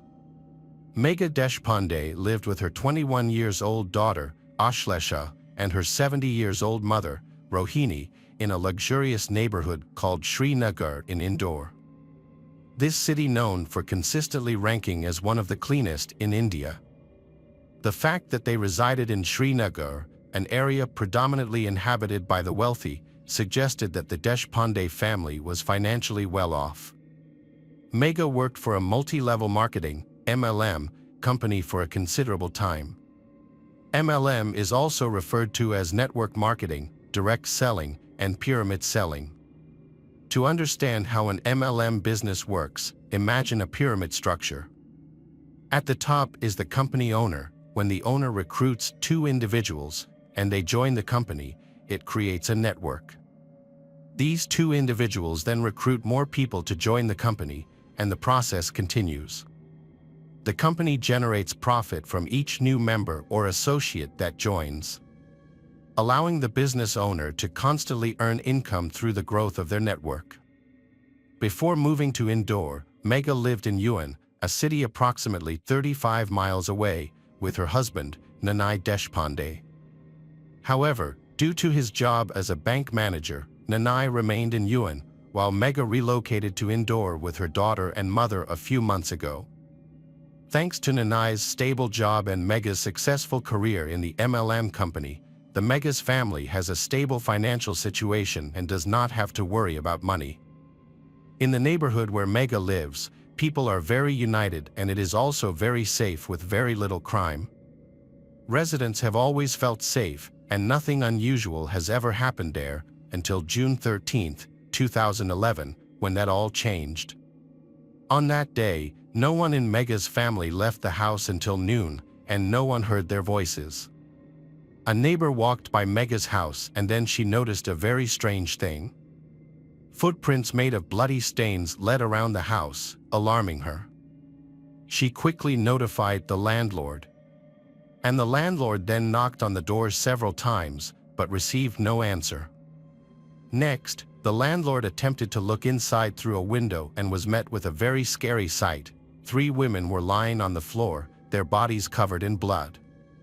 Overcome with fear, he quickly alerted the police. The brutal murder of the Mega family members sent shockwaves through the community. By the time the police arrived at the crime scene, a large crowd had gathered outside their house. Upon entering the house, the police officers were met with a gruesome scene: the bodies of 3 women who had been brutally murdered. The police secured the crime scene and began their investigation. During this process, they found 2 bullet shells inside the house. One of the shells was linked to the gunshot wound that killed Mega, who had been shot in the head. However, despite a thorough search of the house lobby, the police were unable to locate the second bullet. A forensic team was called in to collect evidence from the crime scene. The bodies of the 3 women were then sent for post-mortem examination. As news of the murder spread, the entire city of Indore was left reeling in shock. The post-mortem report later revealed that 21-year-old Ashlesha and her 70-year-old grandmother, Rohini, had died from excessive bleeding caused by multiple stab wounds inflicted on their bodies. This report confirms that Mega was the only one shot to death. However, it raises a crucial question for the police: if 2 bullet shells were found, who was the second shot intended for? Mega's husband, along with the public, also started pressuring the police, demanding that they solve the case quickly so that the criminals are held accountable to the fullest extent of Indian law. This makes it even more urgent for the police to solve this case quickly. To do this, several teams were deployed to investigate. One team analyzed the call detail records of the 3 victims, Mega, Ashlesha, Rohini. Another team re-examined the forensic evidence. Initially, the police have collected a blood sample from the crime scene that didn't belong to Mega, Ashlesha, or Rohini. The police then detained and questioned various suspects from the surrounding area. Based on the evidence collected, the police have recorded this as a robbery and murder case. Further investigation of the phone records revealed that there was a phone number that had called Mega multiple times and she had long conversations with this number. After obtaining detailed information about the number, the police found it was registered to a girl named Neha. They then began tracking her location to gather potential leads in the case. One day, the police located Neha near an ATM in the area. They promptly sent a team to bring her to the police station for questioning. After being informed of the situation of the case, Neha was left astounded. She explained that she initially met Mega at a shopping mall. Then, Neha had bumped into Mega while rushing, causing Mega to drop some items. As Neha apologized and helped Mega gather her belongings, they engaged in conversation and developed a rapport. And Neha even driving Mega to her car, marking the start of their friendship. Neha also discovered that Mega worked for a multi-level marketing, MLM, company. After exchanging phone numbers, they occasionally spoke over the phone. Neha's interest in the MLM business model led her to discuss it with Mega. However, the police found Neha's story suspicious, as her words didn't match her body language. As a result, the police questioned her forcefully and in a confrontational manner. Neha initially tries to hide her dishonesty, but under intense police questioning, she confesses. She then told the police a story that even surprised them. Neha Varma was a 23-year-old beautician who was known for her beauty and cheerful personality. Her father, a van driver, had limited financial resources, making it challenging for Neha to pursue her dreams. During this time, Neha met Rahul, and they developed a close friendship that blossomed into romance. At 24, Rahul was handsome but also struggled financially. Despite their similar financial situations, they deeply loved each other and wanted to get married. They sought opportunities to rapidly build wealth and achieve a comfortable lifestyle, securing their financial future. Neha and Mega met for the first time. Mega, who had a taste for expensive jewelry, was wearing gold ornaments that day. Neha perceived Mega as wealthy due to her jewelry and decided to approach her. Neha started approaching Mega by deliberately bumping into her, start chatting and befriending her. Neha started thinking about robbing Mega after getting to call her through phone calls. Neha then shared her plan with her boyfriend Rahul, telling him that Mega was extremely wealthy, making her an easy target. Rahul liked the idea, as it would solve their financial problems and allow them to live comfortably once they were married. Following this, Rahul started making plans to kill Mega and the two other women in her house. He thought that if he could get away with the crime without anyone finding out, no one would be able to file a complaint against them. Rahul finalized his plan but needed a gun to carry it out. Luckily for him, his friend Manoj, who was close to both Rahul and Neha, had a gun. Rahul had been planning to kill Mega and her family, and he was waiting for the perfect moment to execute his plan. That moment arrived on June 13, 2011. On that day, Neha called Mega and expressed interest in joining her multi-level marketing scheme, MLM. Unbeknownst to Mega, this was a ruse orchestrated by Rahul. Neha arrived at Mega's house early in the morning, and Mega asked her to fill out a membership form. However, Neha didn't know what information to fill in the form, so she asked Mega if she could get a friend arrive to help her. Mega agreed, and Neha then called Rahul, as planned. Rahul and his accomplice, Manoj, were waiting for Neha's call, and they immediately went to Mega's house. Once Rahul entered the house, he pulled out a gun and shot Mega at point-blank range, killing her instantly.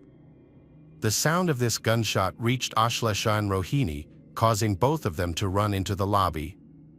Rahul and Manoj initially intimidated Ashlesha and her grandmother Rohini, demanding Ashlesha's ATM card and PIN in exchange for their lives.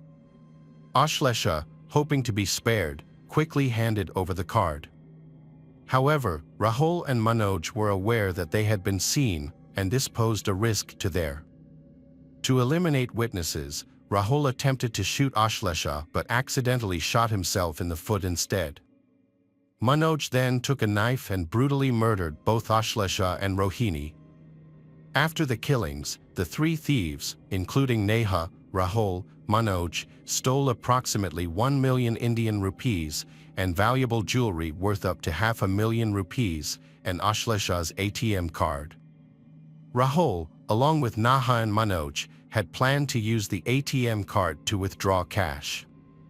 However, their plan failed when Neha was arrested by the police. Rahul to file an untrue report at the police station and was arrested, but was later hospitalized due to gunshot wounds.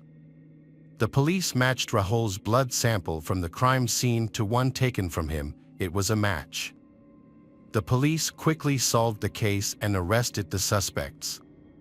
Following a prolonged and contentious court case, the three defendants, Neha, Rahul, Manoj, were sentenced to death by hanging in December 2013. The district court handed down this severe punishment due to the heinous nature of the crime, in which the defendants killed women from 3 generations of the Mega family. Physical evidence, including blood-stained clothing, knives, and jewelry, was recovered from the defendants by the police.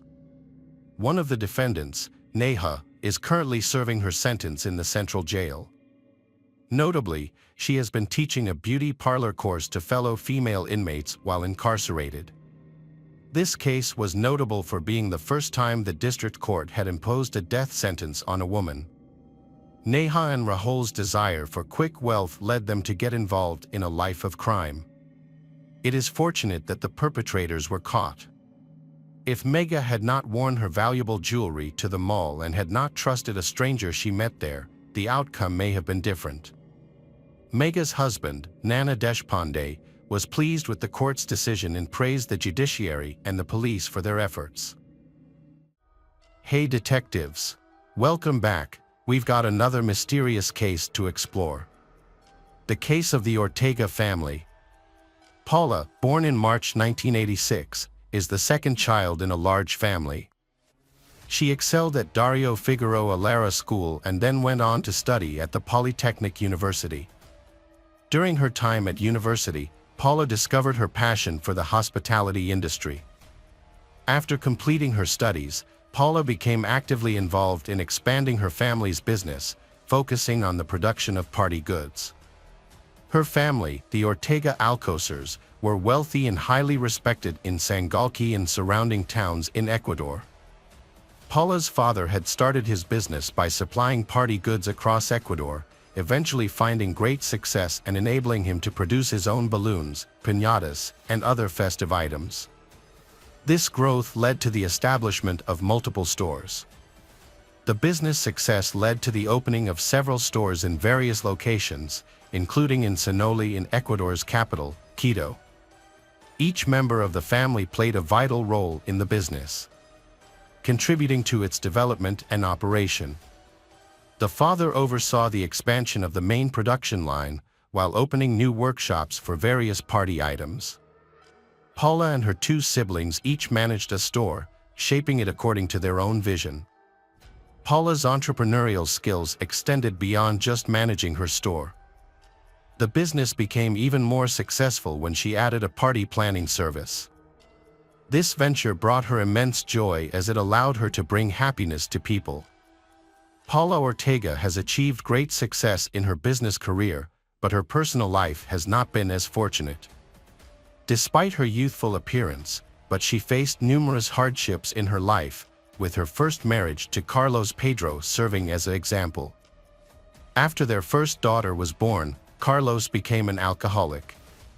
This led to him frequently disappearing from home, during which time he also stole money from Paula's shop. Things got worse when Paula discovered Carlos was having an affair, forcing her to end her marriage to he. During this difficult time, raising her daughter alone, Paula found it difficult to be optimistic to find happiness. However, with her family's emotional support and dedication to work, she eventually regained some stability. It wasn't until 10 years later that Paula met Christian Diego, a young man 4 years her junior. She was initially hesitant to trust him due to what had happened before. Christian, however, turned out to be patient, reliable, and especially skilled in forming a connection with Paula's daughter. 2 years into the relationship, Paula's heart softened towards Christian, and they decided to get married. Christian lovingly Paula's daughter as his own, and soon they welcomed their new daughter, Maria. Christian and Paula spent 5 happy years together, during which time Christian became an integral part of Paula's family business, helping to find locations for new stores. This job required him to travel often, resulting in frequent absences from home. Christian comes from a low-income family, but he has big dreams. He wants to one day own a large and successful business. In 2000, when her father passed away after a long illness, her life took a complete turn. The loss devastated the family and disrupted their business. Some people are so skilled at hiding their true nature that they can live with others for years without raising suspicion. A shocking and unexpected incident is often what exposes their true nature. And Christian's change becomes apparent after several incidents, which reveal his true character. Christian and his wife, Paula Ortega, appeared to be a happy and successful couple to those around them. But beneath the surface, their relationship was far from perfect. Christian saw an opportunity to take over Paula's father's role and fulfill his own ambitions of wealth and power. Unfortunately, due to his lack of experience, he made a series of failed business decisions. Frustrated and desperate, Christian's behavior towards his family changed dramatically. He began to resent them, then abandoned them to live a life of luxury. He immersed himself in a world of pleasure and became involved with many women and alcohol. Without Paula's father to restrain him, Christian's true nature finally began to emerge. Paula refuses to repeat the mistakes of her previous miserable marriage, but her relationship with Christian only gets worse. They had an unhappy home life, filled with frequent, that revealed Christian's true character, an ambitious and power-hungry individual who only cared about himself and demanded unconditional obedience. After a heated argument, Paula secretly filed for divorce. However, when Christian found out, his behavior suddenly changed. To maintain his status in the family and afraid of losing everything, Christian repented and tried to change everything. He sincerely apologized for his previous actions, saying that they were due to confusion and insecurity, and vowed to love and cherish his family. Convinced by Christian's words and afraid of being alone again, Paula decided to give him a second chance, despite her initial reservations. In an attempt to mend their relationship, Christian proposed a romantic dinner at home, which Paula agreed to. To prepare for the evening, Paula asked her parents to babysit her daughter. While getting ready, she still couldn't get rid of her mixed feelings. On the surface, she was very excited, but deep inside, she still longed for a happy, united family and durable family. The evening got off to a great start, with the living room decorated with festive garlands and the dining table lit by the warm glow of candles. Christian opened a bottle of white wine, and Paula served a hot meal. However, Christian's sudden announcement disrupted the peaceful atmosphere. He shared with Paula his plans for the Allure company, revealing that he had made a serious mistake in a recent tender, and it has resulted in significant financial losses. Christian announces that the company needs a new investor to stay afloat. This means that a portion of the company's ownership will change officially. Paula objects to the idea, believing that her father's business should remain family-owned. Christian, who has found an investor, becomes increasingly frustrated with Paula's objections. His eagerness to close the deal clashes with Paula's desire to keep the company in the family, causing tension in their relationship and spoiling the mood at dinner. On January 2, 2023, Paula took her youngest daughter to the playroom. She then went to her shop, where she was preparing a large order for an upcoming themed event, which involved assembling balloon fountains and party decorations. During her lunch break, two men showed up at the shop, despite it being closed. She opened the door, expecting a courier for the balloon bouquets she had prepared. To her surprise, the two men were dressed alike and wore dark hoodies, which made them stand out from the other customer. As they entered the shop, they seemed out of place and their lingering. Scanning the area caused Paula to feel uneasy. The situation escalated when they moved toward her, cornering her against the wall. Then, a young courier knocked on the glass door, breaking the tense atmosphere. Two suspicious men quickly left the store, and the delivery person accidentally rescued Paula from a dangerous situation. Paula felt a mix of anxiety and apprehension as she handed over the package, then she proceeded to close her shop, wrapping up her day. Her hands trembled as she called her mother, expressing her fear over the phone. Although her mother advised reporting the incident to the police, Paula declined. Maybe she was just scared, and no harm actually happened. The rest of the day, Paula's thoughts were consumed by the strange encounter and her husband Christian's recent behavior. Seeking comfort, she took a walk around the city, stopping at a cafe for coffee and then visiting her sister, where they shared a cup of fragrant tea. As they talked, Paula opened up to her sister about the frightening encounter at her shop and her troubled marriage. She shared how Christian had changed after their father's passing, becoming increasingly consumed by his addiction to alcohol and being unfaithful. For the first time, Paula let go of her pride and shame, confessing to her sister the pain she endured in her marriage. The conversation brought her a sense of relief and comfort. Paula's younger sister Adriana described her as lively, happy, enterprising, and hardworking, with a gentle and kind nature as a mother. One day, Paula discussed her long-term goals with her sister, including her aspirations for her daughter's future careers and her own plans for the business. She was a selfless and dedicated person. After their emotional conversation, Paula headed home. However, her journey was interrupted by a phone call from Christian. He informed her that he was picking up their daughter from her play activities and would also stop by the shop to pick up his other daughter. The background noise of children's voices made his conversation rushed. Paula didn't get an opportunity to tell Christian about a disturbing incident at her shop, largely because she suspected his possible involvement. Paula reluctantly went back to work, putting her family's needs before her own. Christian soon arrived alone, explaining that their daughter had opted to go home early, and he couldn't refuse her request. He told Paula that the girls were waiting for dinner at home and were looking forward to hamburgers. Then, Christian took Paula to the courtyard of a shopping center several blocks away, rather than a nearby fast food joint. After parking the car in a secluded area, he left Paula inside while he went to collect their order. As she relaxed in the passenger seat after a stressful day, Paula closed her eyes, unaware of the danger approaching. Two familiar figures soon appeared near the car, talking loudly and circling the vehicle. Paula recognized them as the unexpected visitors who had been to her shop. She tried to remain calm, trusting that the car was secure and Christian would return soon. However, the car's lights suddenly flashed, and the door locks disengaged. Panicked, Paula scrambled to the back seat, hiding between the seats and covering her head with her arms. Unfortunately, she was trapped with no escape.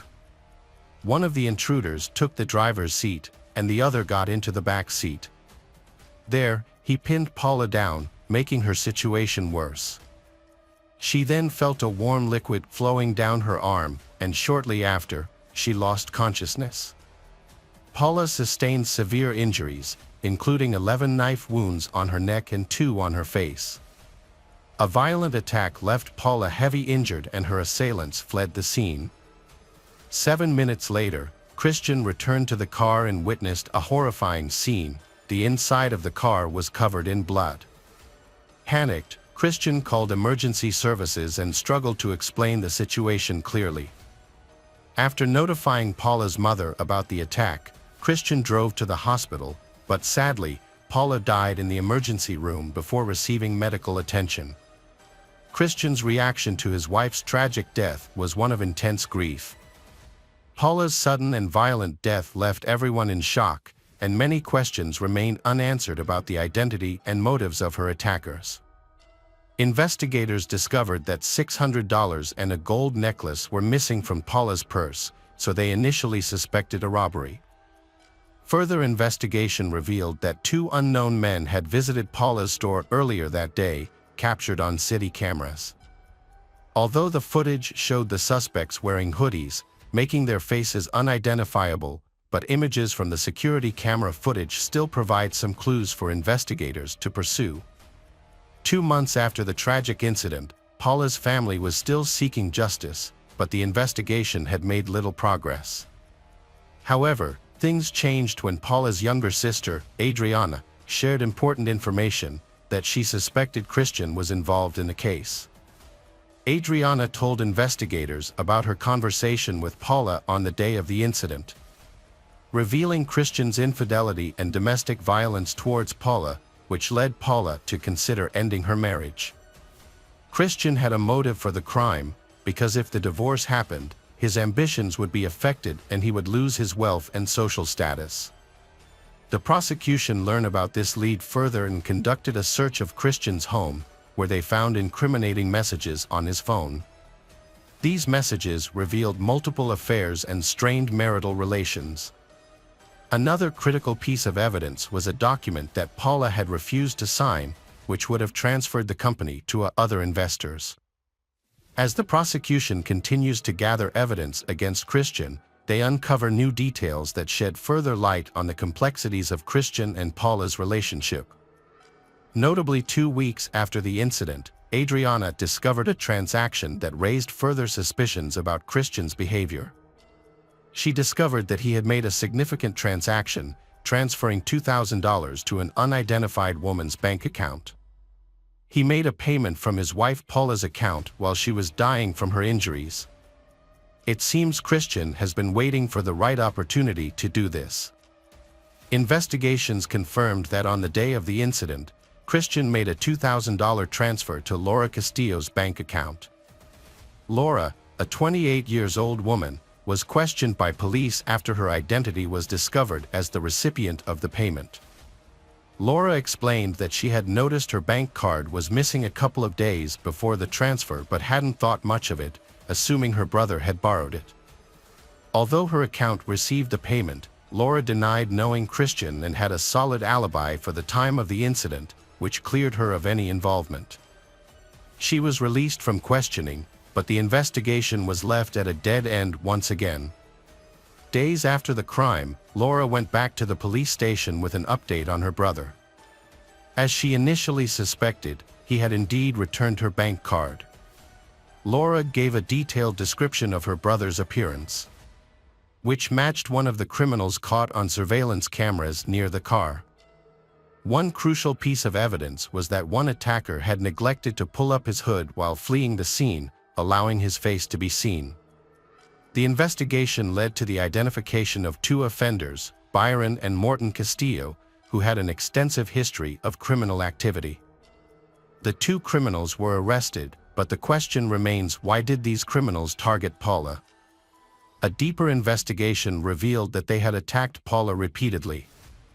On December 8, 2022, Paula was the victim of a car theft at a gas station. As she was distracted by one man, his accomplice quickly got into her car and drove away.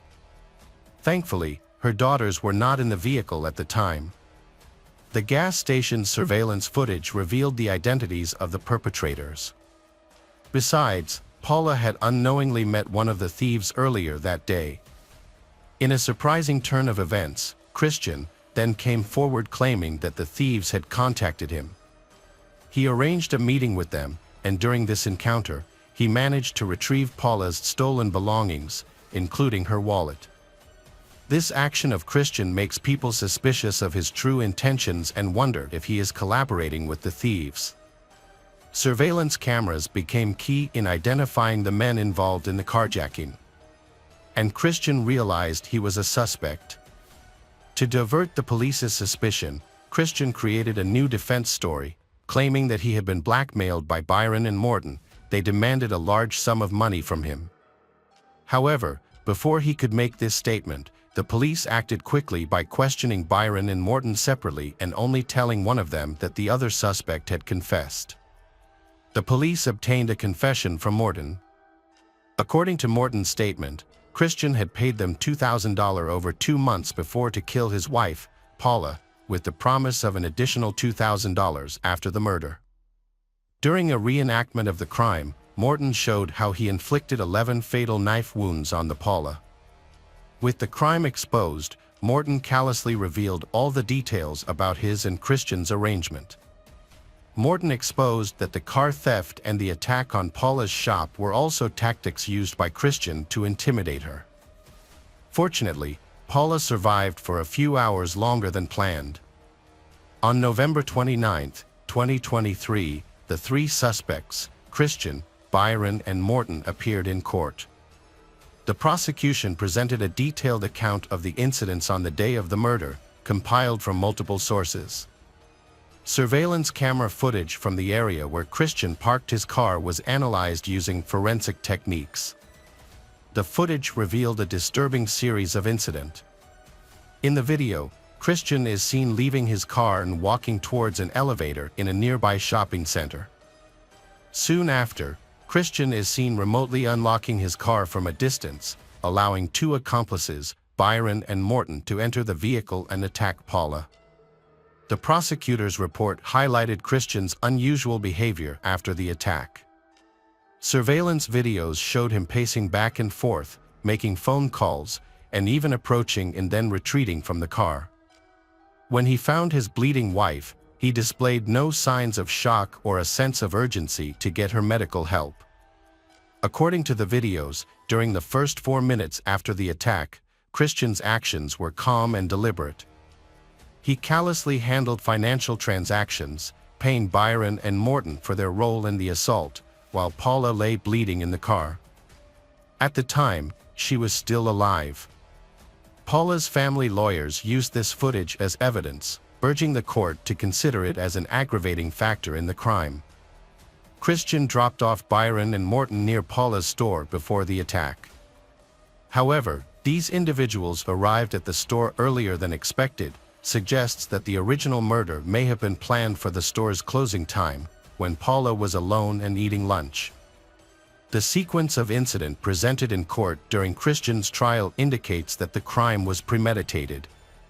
Several hours before the 1:30 p.m. attack, prosecutor Marlon Caldern pointed out inconsistencies in the suspects' actions, highlighting the question of how they knew Paula would be at the store at that time, unless they had been following them. Furthermore, Christian's behavior was scrutinized as evidence of his involvement in the crime. Notably, he was observed not fully closing the car window and unlocking the doors near the store. Additionally, he was seen pacing back and forth multiple times before assisting his wife and making phone calls, rather than immediately seeking medical attention at a nearby clinic. These actions are central to the case against him, which accuses him of orchestrating the murder of his wife, Paula. Testimonies from 10 witnesses, including neighbors, friends, and acquaintances, revealed Christian's true motives and objectives. He tried to pressure Paula into transferring her shares in the company because he could not sign a legal contract, but his efforts were unsuccessful. Although Christian did not physically harm Paula, he inflicted severe psychological abuse on her, artfully concealing it under the guise of a perfect family life.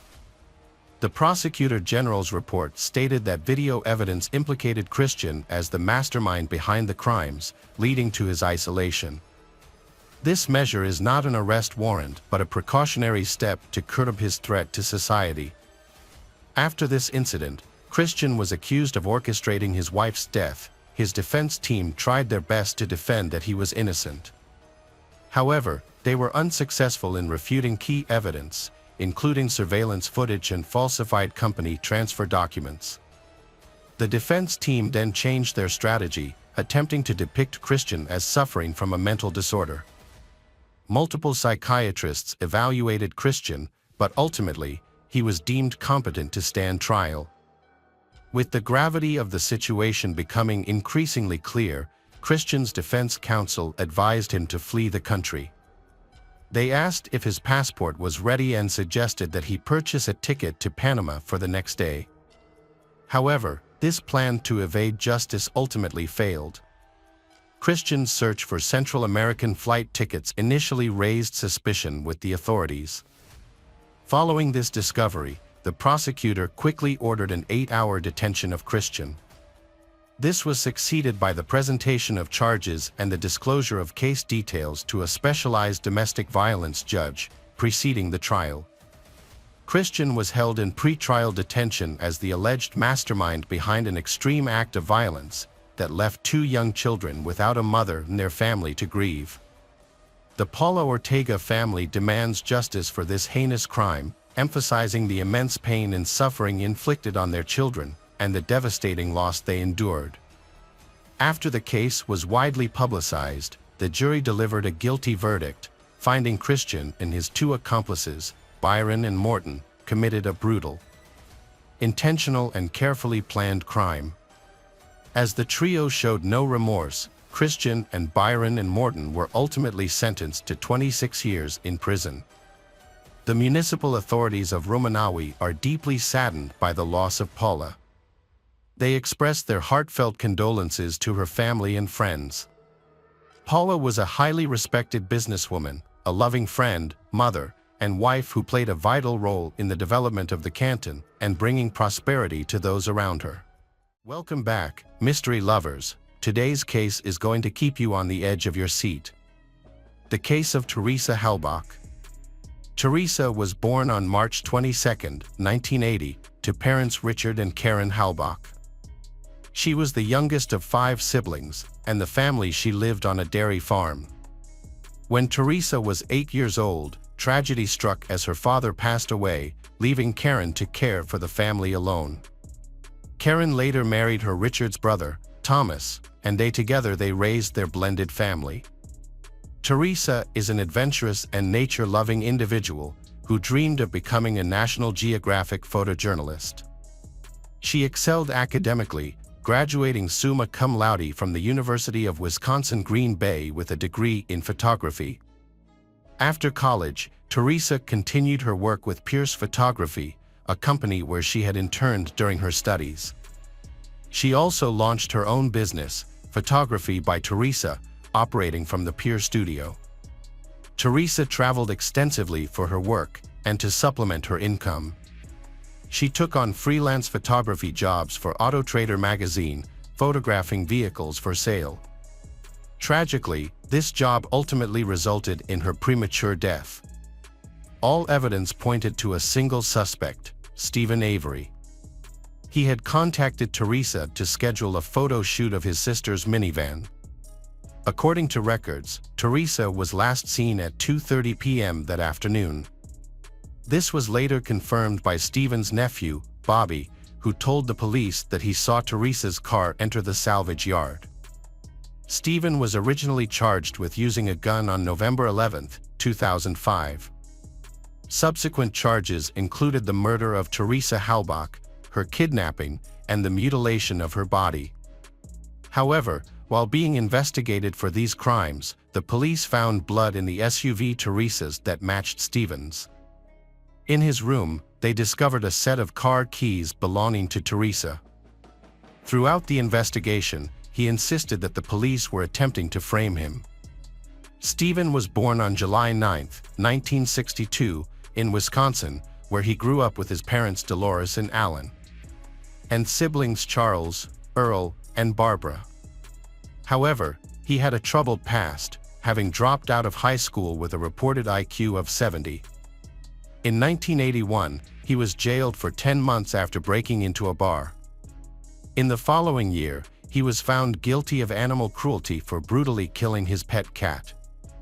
The cat was doused with gasoline and set on fire, resulting in a 9-month prison sentence. Stephen had a record of behaving violently in the past, including an incident where he threatened his cousin, Sharon Morris. He chased her off the street and pointed a gun at her, claiming that she was spreading false rumors about him. Although Stephen received a 6-year sentence for this crime, but then he was given bail. However, an incident led to his wrongful imprisonment for nearly 2 decades. Henny Bernstein was attacked on a beach in Two Rivers on July 29, 1985. She described her attacker to the police, and the description closely matched Stephen. As a result, he was arrested and charged with the attack on Penny. Despite his claims of innocence, his appeals in 1987 and 1996 were denied by higher courts. Stephen's case was later taken on by the Wisconsin Innocence Project in 2001. In 2002, DNA evidence was re-examined, and he was finally exonerated of the crimes, proving his innocence. Following his exoneration, he filed a civil lawsuit against Thomas Kokarek, the former sheriff, and Dennis Vogel, the former district attorney, seeking $36 million in damages for the wrongful conviction. However, Stephen's freedom does not last long because his life is about to undergo a major change. When Teresa, a friend of Stephen's, went missing, a search was conducted at a local salvage yard. This search was initiated based on information given by Bobby, Stephen's nephew. Stephen reported that Teresa came to his location to take photos and then left. However, evidence found at the scene contradicts Stephen's testimony. These included bone fragments, a set of SUV car keys, blood in a vehicle, and a bullet from the garage with Teresa's DNA on it. As a result, Stephen was jailed for Teresa's murder. During this time, he received a sum of $400,000 in a settlement in February 2006. The investigation also involved questioning Stephen's 16-year-old nephew, Brendan Dassey. It is worth noting that Brendan was not accompanied by his parents or lawyer during the interrogation process. Initially, Brendan confessed to the crime, stating that he and Brendan had assaulted and killed Teresa before burning her body. However, Brendan later withdrew his statement, claiming that detectives had coerced him into making a false confession. In 2006, Brendan was charged as an accessory to the murder, a charge that stemmed from his initial statement. Despite the lack of physical evidence connecting him to the crime scene, but he faced the same charges as Stephen. In 2007, Stephen was sentenced to life in prison without the possibility of parole. Later that year, Brendan was also found guilty a life sentence with the possibility of parole in 2048. A conviction was made, but it was met with controversy. Many people, including Stephen's family and his ex-fiancée Sandy Greenman, still firmly believe that Stephen and Brendan are innocent. Stephen's family continues to support him and hope that the real killer will be found. Sandy has been a vocal advocate for Stephen. She described Stephen as a model inmate and argues that people wrongly tarnish his reputation. Sandy spoke out in Brendan's defense, denying allegations that he had a history of violence. In contrast, some people firmly believe that Stephen is guilty and should be in prison. One of these individuals is Jody Stokowski, another ex-fiancée of Stephen's. Jody initially supported Stephen's claim of innocence, but she later admitted that had made it up. In an interview, Jody revealed that Stephen had threatened to harm her and her family. Therefore, she believes that he is capable of murder. Jody said that Stephen wanted revenge on women, believing that he had been treated unfairly and that his life had been affected because of it. She strongly believes that Stephen is untrustworthy and described him as a monster. Stephen's defense team questioned the reliability of the blood evidence found in Teresa's car. They argued that the evidence may not have come from the crime scene, but from another source, taken from the vial containing Stephen's blood from a prior conviction. They claimed that the vial containing Stephen's blood had been tampered with and a hole could be seen in the cork. However, the prosecution countered this by conducting blood tests to check for preservatives that are often added to stored blood samples. Since no preservatives were detected, this could indicate that the blood was not old but newly drawn. Tive, which could suggest that the blood was fresh. Stephen's defense team disputed this finding, they calling in an expert witness, who claimed that the test results were unclear, and negative result could mean that there really is no preservative or that the testing technology is not advanced enough to detect preservatives. Both Stephen and Brendan have repeatedly appealed their convictions, but have been denied and they remain incarcerated. Brendan is currently be justified professors Laura Nyrider and Brendan Drizzen from Northwestern University. They have also faced many hurdles, but they remain committed to seeking justice for Brendan. In Stephen's case, the appointment of Kathleen Zellner, a renowned trial lawyer, has injected new hope. Kathleen has a track record of overturning 19 wrongful convictions and is known for her thorough analysis of cases and her ability to uncover missing evidence. She quickly got to work on Stephen's case, and she firmly believes in his innocence. Stephen's previous lawyers, Dean Strang and Jerry Buting, have stepped back from the case. In August 2016, Kathleen requested that new scientific tests be conducted on evidence from the case, and she was willing to cover the costs. Her goal was to prove that Stephen was framed for the crime. She focused on 3 burn pits found at the scene, which showed signs of human remains being burned. Notably, a human pelvic bone fragment was discovered, which had been mistakenly included with Teresa's remains. This discovery suggests that Teresa's remains may have been intentionally placed in Stephen's burn pit. Unfortunately, his defense was denied the chance to examine these bones because the prosecution failed to disclose them. Kathleen claimed that this was a Brady violation, meaning that crucial evidence that could have helped exonerate Stephen was not provided in time. Despite this setback, Kathleen continued to investigate the case from a new angle, which could lead to the identification of a new suspect.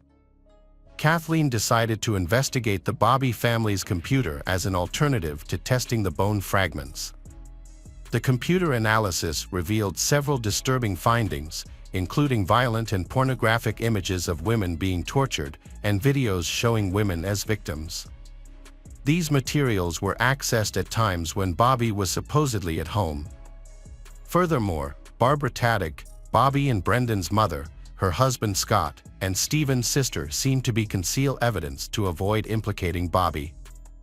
The forensic team successfully recovered 2,449 pages of data from the computer, including all of Bobby's searches, videos, and photos, and transferred it to a CD-ROM as evidence for the retrial. Bobby is the older brother of Brendan and the nephew of Stephen. During his uncle Stephen's trial, Bobby served as the prosecution's key eyewitness. According to Bobby, the last time he saw Teresa, she was heading towards Stephen's house. Later that afternoon, after returning from hunting, Bobby claimed that he was unable to find Teresa or her car.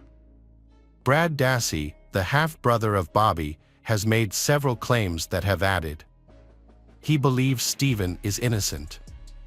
Additionally, Brad has stated that Barbara and Scott erased the computer's history, including all pornographic content. A key piece of evidence could potentially clear Stephen and Brendan's names, while further implicating Bobby. An eyewitness, Thomas Sawinski, has come forward claiming to have seen Bobby with an older man pushing Teresa's SUV back into the salvage yard. Thomas stated that he was driving to deliver newspapers when he saw the duo. As he passed them, Bobby attempted to stop him by stepping into the road. Thomas swerved to avoid Bobby and continued on his route. Thomas described Bobby as appearing unhappy to see him there. After learning about the SUV's discovery, Thomas contacted police to share what he had seen. However, the police rejected this, who told him they already knew who is the culprit. New testimony has cast doubt on the credibility of the prosecution's key witness, Bobby. Kathleen believes that if Thomas's claims are true, then Bobby's entire statement is false. She argued that the rejection of key evidence supporting Stephen's case deprived him of the opportunity to prove his innocence for years. The appeals court is considering the new evidence and make a decision in November 2022. Kathleen continues to represent those she believes have been wrongfully convicted. However, throughout the process, Brendan has maintained his innocence. The question remains as to whether Stephen is truly guilty. Hey detectives! Welcome back. We've got another mysterious case to explore. The case of Sarai Sierra. Sarai Sierra was born on November 9, 1979, in New York City to Puerto Rican parents who immigrated to the United States in 1973. Her father, Dennis, and mother, Bethany Jimenez, settled in Manhattan, where they raised their children, including Sarai, her brother, David, and her sister, Christina. Soon after moving, the couple joined the local Protestant community. They raised all of their children strictly, following the religious teachings of their chosen faith. Sarai's family regularly attended church together, socialized with other members of the religious community, and the children attended Sunday school. Growing up, Sarai had a strong, energetic, and creative personality. Unlike her younger sister Christina, who was quiet, obedient, and very modest. Sarai's family had strict rules that all members had to follow. These rules, which were applied to the daily routines of the family members, such as the daughters were not allowed to socialize with boys, and they had to be home by 9 p.m. All their friendships were controlled and the parents always knew where they were and with whom. Sarai's life revolved around her family, school, and church, and her sphere of contact was limited to those places. For a young, active, sociable girl like Sarai, she felt trapped by the boundaries set by her parents, even though they thought they were doing the best for her. During her school years, Sarai planned to go to a teacher training college and become a teacher in the field of culture or art. However, as she neared graduation, her interests changed and she became fascinated with psychology, considering a career change to a field related to this new passion. At a religious community meeting, a young man named Stephen noticed Sarai, a striking dark-haired beauty. He found an excuse to talk to her. At the time, Sarai was 18 years old, while Stephen was 7 years older than her. Despite the age difference, her parents found Stephen to be a decent, polite, and honest young man, so her parents agreed to let the couple date. Stephen quickly got along with Sarai's parents, Dennis and Bethany. Less than a year after meeting, in February 1999, the couple married. Sarai was 19 and Stephen was 26. It is possible that Sarai did not truly love him, but agreed to marry him for the purpose of moving out of her parents' home and freeing herself from such strict control.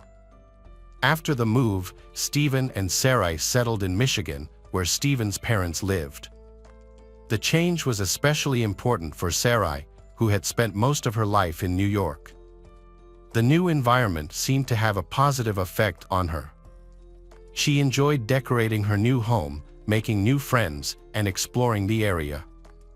Sarai found work as a receptionist at a local dental office and was thinking about getting a college degree. Sarai soon became pregnant, giving birth to a boy and then a girl. As a result, her college plans were postponed.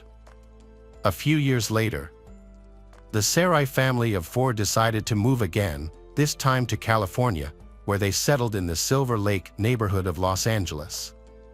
Here, Stephen was offered a job, but the couple soon realized that the money he earned was not enough to live on.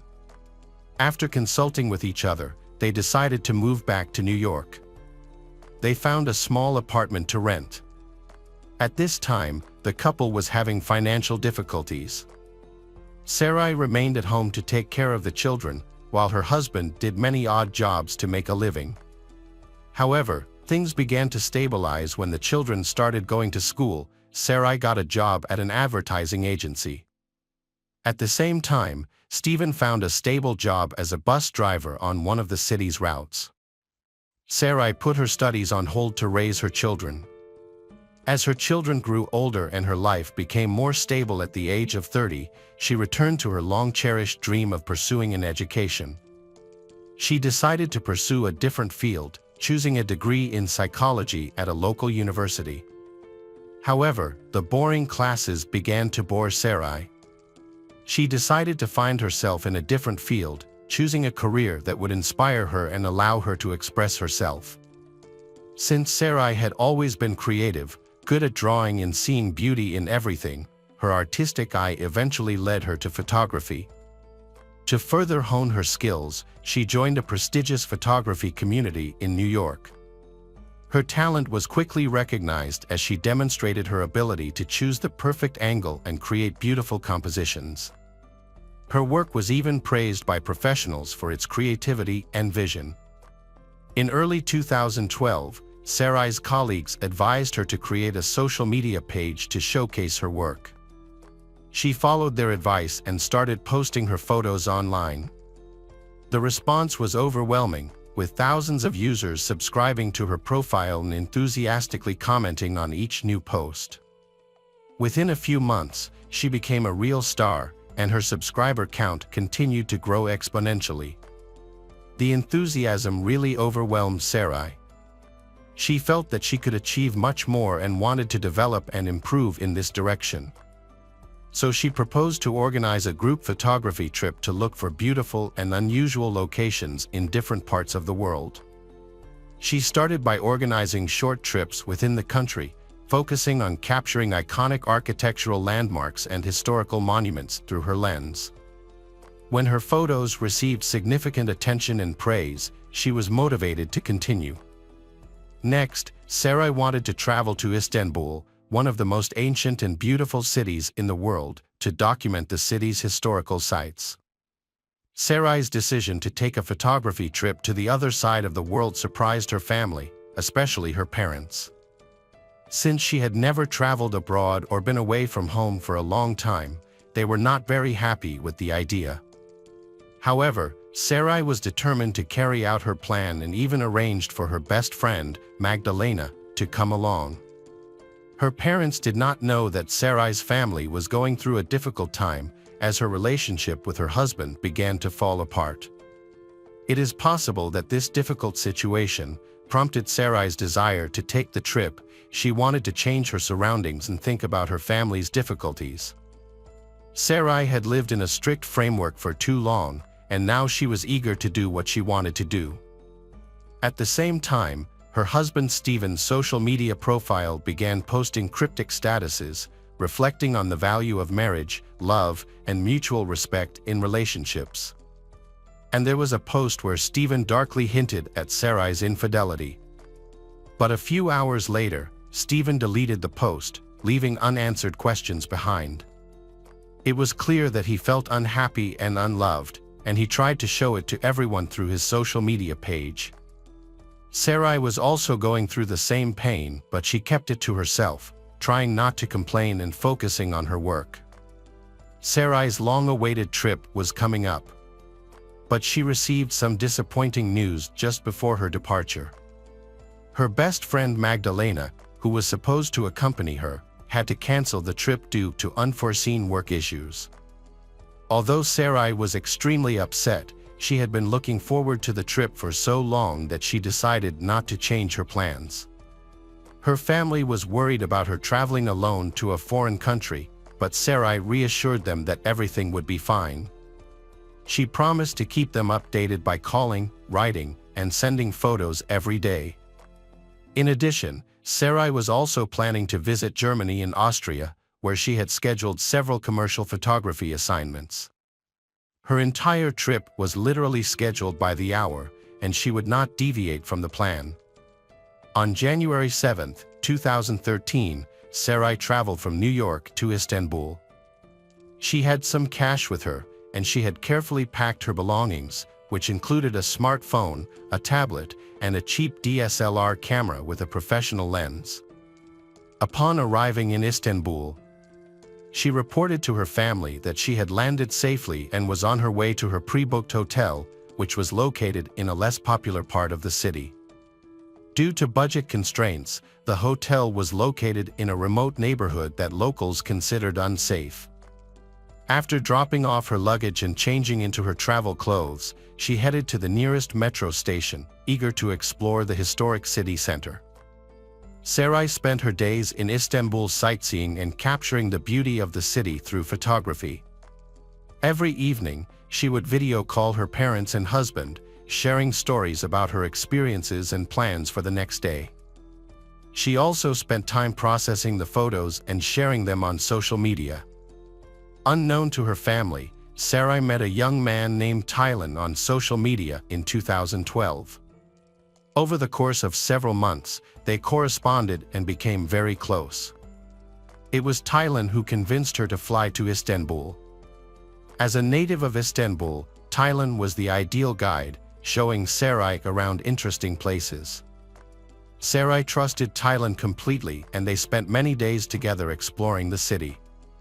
After a week in Istanbul, Sarai traveled to several European countries, where she arranged several commercial photo shoots. Here, Sarai saved money on hotel rooms, as she was welcomed by fans who had subscribed to her social media accounts and had been following her work for a long time. Offered to let her stay. And her fan was a young man in Austria, who met her at the airport in Vienna. He was a few years older than Sarai and shared her passion for photography, admired her work and wanted to meet her in person. Sarai's trip went smoothly. She visited all the planned destinations and met everyone she had arranged to meet. On the third day, she arrived in Berlin, where she was greeted at the airport by fans who took her on a tour of the city. After completing her assignment in Germany, Sarai returned to the airport and flew back to Istanbul, planning to stay there for 2 more days before returning home. Upon arriving in Istanbul, she met Tylan and they spent the day exploring the city together. They ended the evening at a popular local bar, and after midnight, Tylan took Sarai back to her hotel, where they said their goodbyes. On January 21, 2013, Sarai was scheduled to return home to New York after her photography trip. Before leaving, she informed her parents and husband of her flight details. Since this was the longest trip she had ever taken away from home, everyone was relieved that the trip was coming to an end. However, before returning, Sarai decided to take a last walk around the city and take some more beautiful photos to show everyone. At the appointed time, Sarai Dennis' father arrived at the airport to pick up his daughter because her husband was at work and could not come. He arrived early to avoid any possible traffic jams. However, after the plane landed and all the passengers had disembarked, Sarai disappeared without a trace. Worse still, her phone was unreachable and all attempts to contact her were unsuccessful. Dennis then waited a while longer, and worried about his daughter's absence, he went to see a representative of the airline. They told him that a passenger by that name was not on the flight, which shocked Dennis. He quickly called Stephen and told him what was happening, emphasizing that she needed to be found immediately. Stephen started contacting the hotel in Istanbul where his wife, Sarai, was staying. The hotel staff informed him that although it was time to check out, her belongings were still in the room and she had not arrived to check out, and she did not appear at the hotel on the second day. This information sent family members into a panic, as they did not know where Sarai was and did not understand what to do next. Stephen accessed his wife's account, looking for clues about her disappearance. He discovered her correspondence with a man named Tylan, which aroused his suspicions. Despite this, Stephen decided to contact Tylan directly to find out more.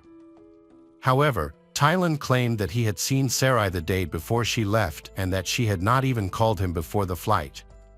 Despite her promise, Sarai's family quickly notified the U.S. Embassy in Istanbul about her disappearance. The next day, a large-scale search operation was launched in the area. Sarai's husband and parents immediately flew to Istanbul to join the search effort. The police launched an investigation, starting with trying to identify the people Sarai had met before she disappeared. To gather information, they interviewed the staff at the hotel where she was staying, as well as her friend Tylan. According to the hotel manager, he last saw Sarai the evening before she disappeared, when she left the hotel with a small bag and a camera. Although she was scheduled to check out the next day, she never returned to the hotel. In addition, the receptionist provided a description of the clothes Sarai was wearing on the day she disappeared. The situation with Tylan is much more interesting and ambiguous. First, the guy's name is actually Taran, and it is still unclear why he introduced himself to Sarai with a fake name. And it is worth considering that they had been in regular contact for several months before meeting, and Sarai had come to Istanbul at his invitation. All of this suggests that there was a romantic relationship, but Taran himself categorically denied it, claiming that they were just friends. The next stage of the investigation involved reconstructing Sarai's route in detail. To achieve this, the police examined her mobile phone data and reviewed the footage of street surveillance cameras. They discovered that Sarai took the metro to Sultanahmet district and then to the Cape between the Bosphorus Strait and the Golden Horn Bay, followed by a trip to Eminönü Bazaar. However, she got lost in the crowd of tourists at the bazaar. The police continued to track her route and discovered that she had boarded the metro again, intending to visit the Sarıyer Walls.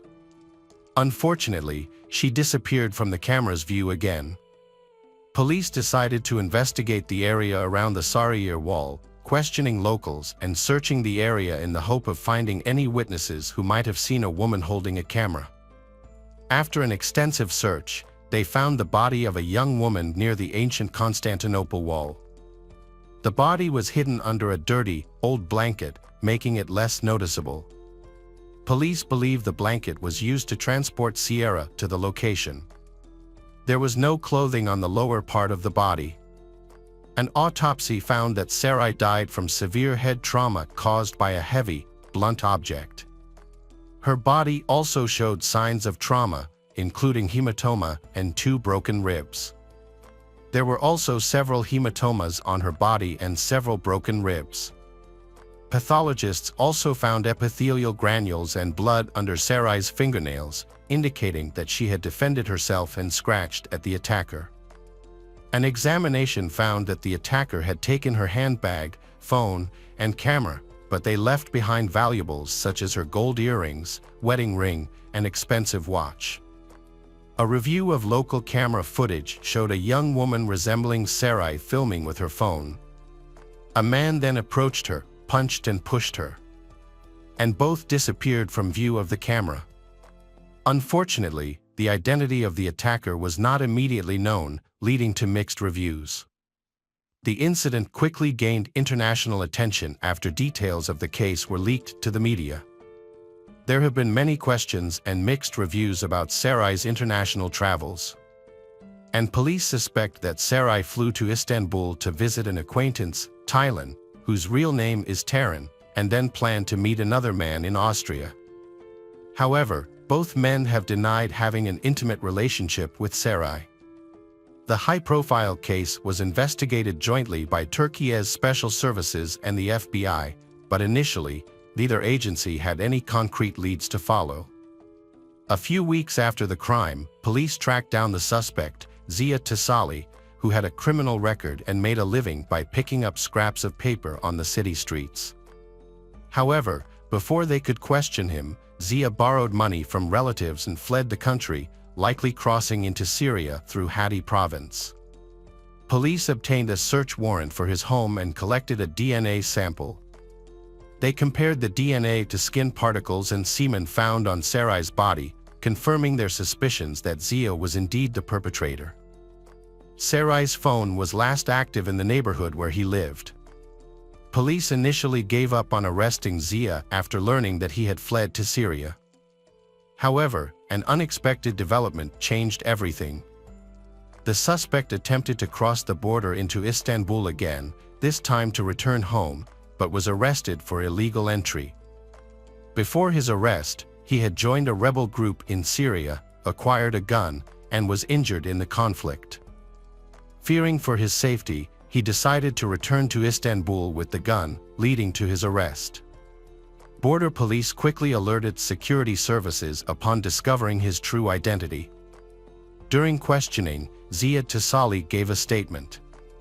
On a hiking trail to the Sarıyer Wall, he noticed a young woman and watched her from a distance, admiring her as she took pictures.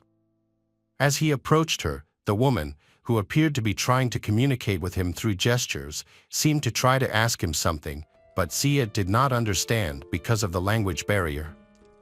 However, he noticed that she had a brand new iPhone and an expensive camera, which caught his attention. As she continued walking, he followed her. It was getting dark and there was no one else around, near the location next to the wall. At one point, Ziya thought that Sarai was taking pictures of him, which angered him. He picked up a large rock and hit Sarai on the head. The two rolled down the rubble of the wall. After Sarai was knocked unconscious, Ziya took advantage of the situation and sexually assaulted her. Ziya then delivered another serious blow to the head to finish Sarai off. Ziya took Sarai's belongings, including her bag, camera, and phone, and left the scene. As he was leaving, he came across a discarded blanket and decided to return to cover her body. He then dragged the body to a location out of sight of the hiking trail. He then covered the body with a blanket and left. Notably, while the search for Sarai was ongoing, Ziya returned to the crime scene again to confirm that the victim, Sarai, was dead and that her body was still in the same position he had left it. When Ziya found out on the news that the victim's body had been found, he knew the police would soon be looking for him, so he decided to flee the country. He borrowed money from his sister, who often felt sorry for him. The stolen items turned out to be worthless to Ziya. The camera was broken during the fall and the smartphone was locked with a password that he could not crack. Therefore, he threw away the smartphone along with the other stolen items when he fled. Ziya did not deny his guilt, and judging by his testimony, he had no remorse for what he had done, nor was he troubled by his conscience. Important evidence presented in court included forensic DNA analysis. This analysis showed that the skin found under Sarai's fingernails belonged to Ziya and that his DNA was also found on her body. Additional evidence included data from Sarai's cell phone, which showed that it was last used near Zia's home. Additionally, a surveillance video recording of the attack added to the case file and supported the evidence against Zia.